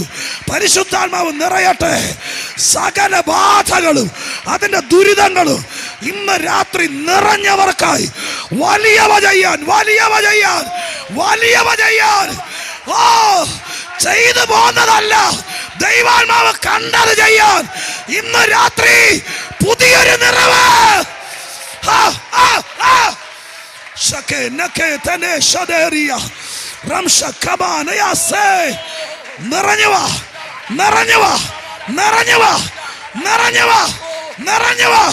ഈ നിറവിൽ വലിയൊരു ശുശ്രൂഷയുണ്ട്.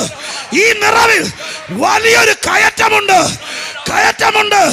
കോണിപ്പടി ചവിട്ടി കയറുന്നത് പോലെ കേറിവാ, പൊങ്ങിവാ. പരിശുദ്ധാത്മാവേ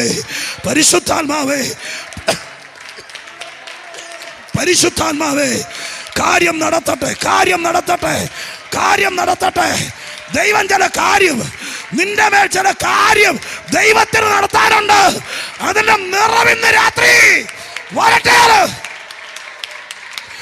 ദൈവമേ, സ്വർഗമേ, യേശുവിന്റെ നാമത്തിൽ നിന്റെ മുമ്പിൽ സ്വർഗം ചില ഉടനവശി ഹടകജരാദിയ പന്തല് കെട്ടി മാനിക്കുന്നത് പോലെ ചില കാര്യങ്ങൾ നിന്റെ ജീവിതത്തിൽ നടക്കാനുണ്ട്. അതൊരു മുറിക്കകത്ത് വെച്ചല്ല, വലിയ ആൾക്കൂട്ടത്തിന് ഇടയിൽ വെച്ച് നിന്നിൽ ചിലത് നിറവേറാൻ ദൈവം ഇന്ന് നിറച്ചു വിടുകയാ. ഓ റാബ ശിഖാന, നിറഞ്ഞോ ദൈവം നിറക്കട്ടെ. ഈ ദിവസങ്ങളിൽ ചോദ്യം ചെയ്യുന്നവരുടെ നടുവിൽ വാക്കുകൊണ്ടല്ല, പ്രവർത്തി കൊണ്ട് ഉത്തരമരുളാൻ എന്റെ ദൈവം ശക്തനെന്ന് ഈ ജനത്തിന്റെ നടുവിൽ വെച്ച് പരിശുദ്ധാത്മാവ് ആലോചന പറയുക. വാക്കുകൊണ്ടല്ല, പ്രവർത്തി കൊണ്ട് മറുപടി. ദൈവം അത് ചെയ്യട്ടെ. അപ്പ പരിശുദ്ധാത്മാവ് അത് ചെയ്യട്ടെ. ഹല്ലേലൂയ. സൂരാശിക്ക് കരമുയർത്തി ഒന്നോടെ സ്തോത്രം ചെയ്തേ. ഒരു 5-6 മിനിറ്റ് അവിടെ കേൾക്കണം. സ്തോത്രം. കോടതിക്കകത്ത് വെച്ച് ചോദ്യം വന്നപ്പോൾ നിറച്ചു. അവർക്കൊന്നും ചെയ്യാൻ പറ്റിയില്ലെങ്കിലും അവസാനം ഒരു ധാരണ എത്തിയത് ഇങ്ങനെയാണ്. കോടതി പ്രധാനികൾ പുറത്തേക്ക് ഇറങ്ങി എന്ന് കൂടി ആലോചിച്ചു. എന്നിട്ട് തിരിച്ചു വന്നിട്ട് പറഞ്ഞു, സ്തോത്രം, അകത്തിടുന്നില്ല, പക്ഷേ 2 ഡിമാൻഡ് എഴുതി വെച്ചിട്ട് പോകണം.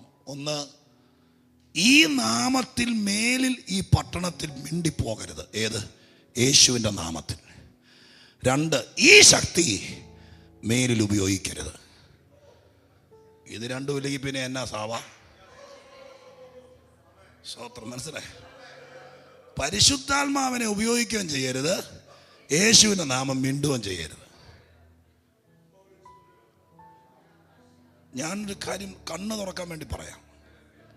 വാസ്തവത്തിൽ ക്രിസ്തു മതത്തിന് എന്താ പറ്റി? ഇതല്ല പറ്റി. യേശുവിൻ്റെ നാമം ഉപയോഗിക്കുകയില്ല, പരിശുദ്ധാത്മാവില്ല, ബാക്കി എല്ലാ പരിപാടിയുണ്ട്. ബൈബിളുണ്ട്, പെരുന്നാളുണ്ട്, കുടയുണ്ട്, കുരിച്ചുണ്ട്, എല്ലാം ഉണ്ട്. ഈ 2 സൂത്രം ഇല്ല. സഭയുടെ പ്രത്യേകത എന്താ? വേറെ ഒന്നുമില്ല, ഇത് 2 ഉള്ളൂ. ഇത് 2 ഇല്ലെങ്കിൽ സഭയല്ല. വേറെ എന്തൊക്കെ ഉണ്ടെങ്കിലും സഭയല്ല. സ്തോത്രം. ഏതെങ്കിലും കാലത്ത് ഇത് ഓൺലൈനിൽ കടന്ന് ആരെങ്കിലും കേൾക്കട്ടെ, അവർക്ക് വേണ്ടി പറയാം. ഇന്നിപ്പോ ഇതിനകത്ത് എത്ര പേരുണ്ട് എനിക്കറിയില്ല, പക്ഷെ എന്തെങ്കിലും കറങ്ങിച്ചിട്ട് കേൾക്കട്ടെ. നിങ്ങളുടെ സ്തോത്രം, നിങ്ങളുടെ കൂട്ടായ്മയ്ക്കകത്ത് യേശു എന്ന വാക്ക്, ആ നാമം ഒരാഴ്ചയിൽ 1 പ്രാവശ്യം പോലും പറയുന്നില്ലെങ്കിൽ, പരിശുദ്ധാത്മാവിന്റെ ശക്തി ഒരിക്കൽ പോലും അവിടെ വ്യാപരിക്കുന്നില്ലെങ്കിൽ, നിങ്ങൾ അതിൽ നിന്ന് രക്ഷപ്പെട്ടോളണം. അത് സഭയല്ല.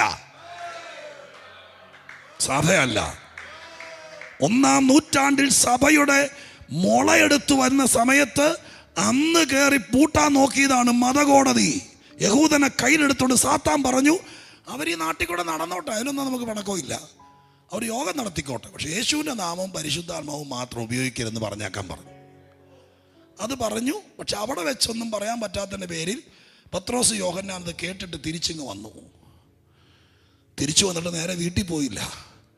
4-ാം അധ്യായത്തിൻ്റെ അടുത്ത പാരഗ്രാഫിലേക്ക് വരുമ്പോൾ എഴുതിയിരിക്കുന്നത് ഇങ്ങനെയാണ്: വിട്ടയച്ച ശേഷം, 21 എനിക്ക് തോന്നുന്നു, 21, 23 കണ്ടും, വിട്ടയച്ച ശേഷം അവർ കൂട്ടാളികളുടെ അടുക്ക ചെന്നു എന്ന് പറഞ്ഞുകൊണ്ടാണ് ഒരു പാരഗ്രാഫ് ആരംഭിക്കുന്നത്. കണ്ടോ?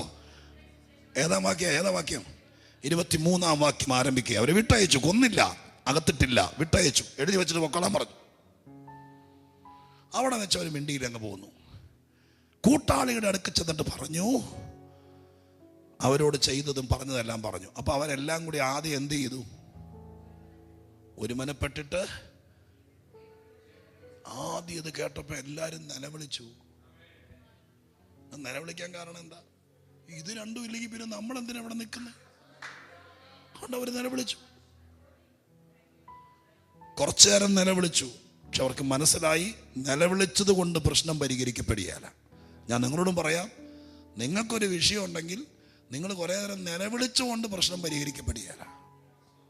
നിലവിളിച്ചു തുടങ്ങി, പക്ഷെ നിലവിളിച്ചുകൊണ്ടിരിക്കുന്നതിനിടയിൽ ഏതോ ഒരു മനുഷ്യനൊരു വാക്യം കണ്ടുപിടിച്ചു.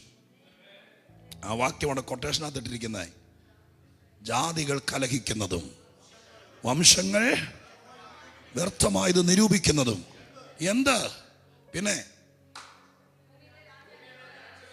ആ ആ ആ ആ നോക്കണേ, കരയുന്നതിനിടയിൽ പഴയ നിയമത്തിൽ വാക്യം കണ്ടുപിടിച്ചിട്ട് ആ വാക്യം അവര് നിലവിളിക്കുന്നതിനിടെ പറഞ്ഞു. ഇതൊരു മോഡൽ പ്രയറാട്ടോ. നമ്മ ജീവിതം കരഞ്ഞു തീർക്കരുത്. സ്തോത്രം. എനിക്ക് സമാധാനം ഇല്ല, എനിക്ക് കാശില്ല, വാടക വീട്ടിലാണെന്ന് പറഞ്ഞ് കരഞ്ഞു തീർക്കരുത്. തുടക്കത്തിൽ കരച്ചിലൊക്കെ നല്ലതാ, പക്ഷെ കരഞ്ഞു തുടങ്ങി കരച്ചിൽ തീർക്കരുത്. അതല്ല പ്രാർത്ഥന. എല്ലാ ഞായറാഴ്ചയും കരച്ചിലിൽ തുടങ്ങും, കരച്ചിലിൽ തീർക്കും. അടുത്ത അതുകൊണ്ട് എന്നാ ഗുണം? പക്ഷെ പല വിഷയവും കരച്ചിലാണ് തുടങ്ങിയത്. പക്ഷെ പരിശുദ്ധാത്മാവുള്ളവൻ കരഞ്ഞ് തീർക്കുകയല്ല, കരയുന്നതിനിടയിൽ വചനം വെളിപ്പെട്ടു. അതിന് പറ്റിയ ഒരു വചനം വെളിപ്പെട്ടു. വചനം പറഞ്ഞ് പ്രാർത്ഥിക്കാൻ തുടങ്ങി. അവര് ദൈവത്തോട് നിലവിളിച്ച് പ്രാർത്ഥിക്കാൻ തുടങ്ങി. അങ്ങനെ പ്രാർത്ഥിക്കാൻ തുടങ്ങിയപ്പോൾ വാക്യം എത്രയാ? 31 നോക്കിയേ. 31 വാക്യം. ഇങ്ങനെ പ്രാർത്ഥിച്ചപ്പോൾ അടുത്ത വാക്ക്, എല്ലാവരും പിന്നെ നിറഞ്ഞു. സ്തോത്രം. നോക്കിയേ, 2 നിറഞ്ഞോരാ, 4-8 നിറഞ്ഞോരാ. അവര് 31 കയറിയപ്പോ പിന്നെ നിറഞ്ഞു. അപ്പൊ നിറവ് ഒരു പ്രാവശ്യം കൊണ്ട് നിൽക്കുകയല്ല, ഇത് പ്രാർത്ഥിക്കും തോറും നിറയും. നിനക്കെതിരെ വിഷയം വരുന്തോറും നിറയും. നിനക്കെതിരെ കള്ളക്കേസ് കൊടുക്കുന്നതോറും നിറയും. നിനക്കെതിരെ കുറ്റം പറയുന്നതോറും നിറയും. നീ വേറെ ഒന്നിനും പോകരുത്. ഈ വിഷയം വരുമ്പോഴൊക്കെ നിറയാൻ വിട്ടുകൊടുത്തേക്കണോ. Holy spirit.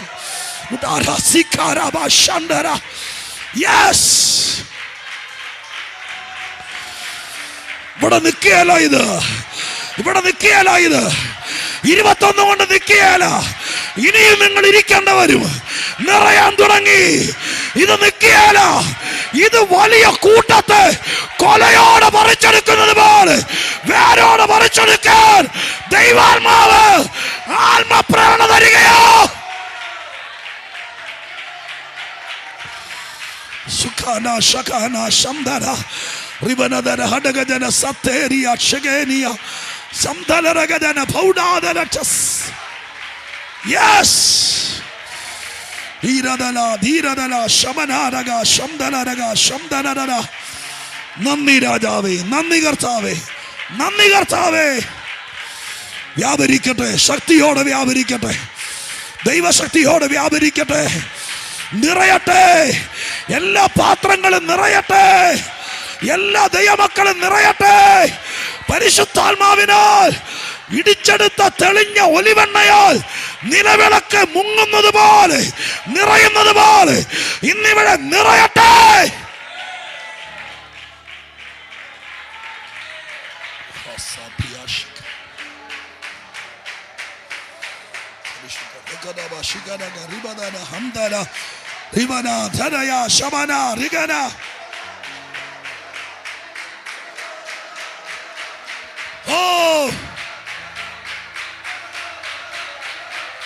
ശംദലരം ധലരക ദുരിവര വക്ഷമരം ധേരേ തേരാദ ശമനഗര ഉടമത്തുരകം ശമനം ധരയം. നിറയുമ്പോൾ പുതുഭാഷകൾ, പുതിയ ശക്തി, ഇതെല്ലാം നിന്നിൽ പകർന്നുകൊണ്ടിരിക്കുക. നിറയുന്നവർക്കായി സ്തോത്രം.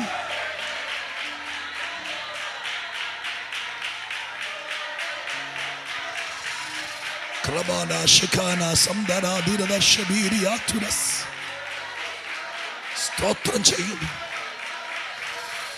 ദൈവത്തിന് സ്തോത്രം ചെയ്യും.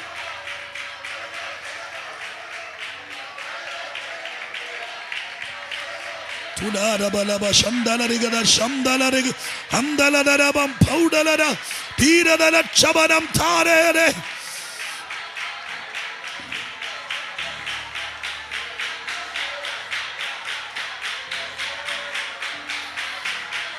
നിറഞ്ഞോ നിറഞ്ഞോ നിറഞ്ഞോ നിറഞ്ഞോ. തീരശാത കൗഡം പ്രൗഢം വൈദം രഗനം തീരക്ഷമനം ദുരകം ശബ്ദം പ്രൗഢം സൈഡ്. പുതിയ നിറവിനായി, പുതിയ കവിഞ്ഞൊഴുക്കിനായി ദൈവത്തിന് സ്തോത്രം ചെയ്യുന്നു. ഹല്ലേലൂയ, സ്തോത്രം ചെയ്യുന്നു. ഞാൻ ആത്മശക്തിയും ആത്മാഭിഷേകവും ഒക്കെ പറയാൻ നോക്കിയാൽ നമ്മളിന്ന് മുടിരാത്രി പ്രാർത്ഥന പോലെ പോകണ്ട. ഞാൻ ഇവിടെ തൽക്കാലം നിർത്തി ഇച്ചിരി നേരം നിങ്ങൾക്ക് വേണ്ടി പ്രാർത്ഥിക്കാം. സ്തോത്രം. ബാക്കിയൊന്നും പറഞ്ഞു തീർന്നിട്ടില്ല. സ്തോത്രം. പക്ഷേ ഒരറ്റം പറഞ്ഞു തുടങ്ങുമ്പോൾ അസാധാരണമായ ദൈവവചന വെളിപ്പാട് നമുക്ക് ലഭിക്കുന്നത് കൊണ്ട് നമുക്ക് പറഞ്ഞു തീർക്കാൻ പറ്റിയല്ല. എനിക്കറിയാം ഇവിടുത്തെ ഒഴുക്കനുസരിച്ച് ഒരു ദിവസം മുഴുവൻ നിന്ന് പറഞ്ഞാലും തീരുകയില്ല. അതുകൊണ്ട് കർത്തൃസന്നിധിയിൽ ഇത്രയും കാര്യങ്ങൾ മുറുകെ പിടിക്കുക. ഒരു കാര്യം നിങ്ങളുടെ മനസ്സിനകത്ത് ഉറപ്പിക്കുക. സ്തോത്രം. നിറവുള്ളവൻ അവനെ ദൈവം ഉപയോഗിക്കും. അത് ശരിക്കും ദൈവം ഇന്ന് ചെയ്യാം. ലോകം എതിർക്കും തോറും ദൈവം നിറച്ചോണ്ടിരിക്കും. നിനക്കെതിരെ ആര്? നിങ്ങളുടെ മനസ്സ് സെറ്റ് ചെയ്യണം. നിന്നെ ഇല്ലാതാക്കാൻ എന്തൊക്കെ പണിയും ചെയ്തോട്ടെ, ചെയ്യും തോറും നീ നിറഞ്ഞോണ്ടിരിക്കണം. പുതിയ പുതിയ നിയമം ഉണ്ടാക്കും തോറും നിറഞ്ഞോണ്ടിരിക്കണം. നിറഞ്ഞിട്ട് അവരെന്ത് ചെയ്യുന്നറിയാമോ? പ്രസംഗിക്കരുതെന്നാ വിലക്കിയത്. അവിടെ എഴുതിയിരിക്കുന്ന ഇങ്ങനെയാണ്: എല്ലാവരും ആത്മാവിൽ നിറഞ്ഞു അവരതിധൈര്യത്തോടെ പ്രസംഗിച്ചു. നിറഞ്ഞാൽ നിയമം, നിനക്കെതിരെ എഴുതിയ നിയമം അത് നിർവീര്യമായിപ്പോയി. നിങ്ങളെന്ത് പറയുന്നത്? യെരൂശലേമിൽ പിന്നെ ഇവർ പ്രസംഗിച്ചില്ലെന്നാണോ? സ്നാനപ്പെടുത്തിയില്ലെന്നാണോ? 5-ാം അധ്യായത്തിൽ കയറുമ്പോൾ പുരോഹിതന്മാരെ സ്നാനപ്പെടുത്തി. അതിനർത്ഥം എന്താ? ഇവരുടെ മതകോടതി എഴുതി വെച്ചു, ഇവിടെ ഇനി യോഗം നടക്കില്ല, ഇവിടെ ഇനി യേശുവിന്റെ നാമം ഉയരില്ല, ഇവിടെ ഇനി ആത്മശക്തി ഉണ്ടാകില്ല എന്ന് എഴുതി വെപ്പിച്ചു. പക്ഷേ അതും കേട്ട് പത്തി മടക്കി പോയായിരുന്നെങ്കിൽ എല്ലാം തീർന്നേനെ. പക്ഷെ ഇവര് തീരുമാനിച്ചു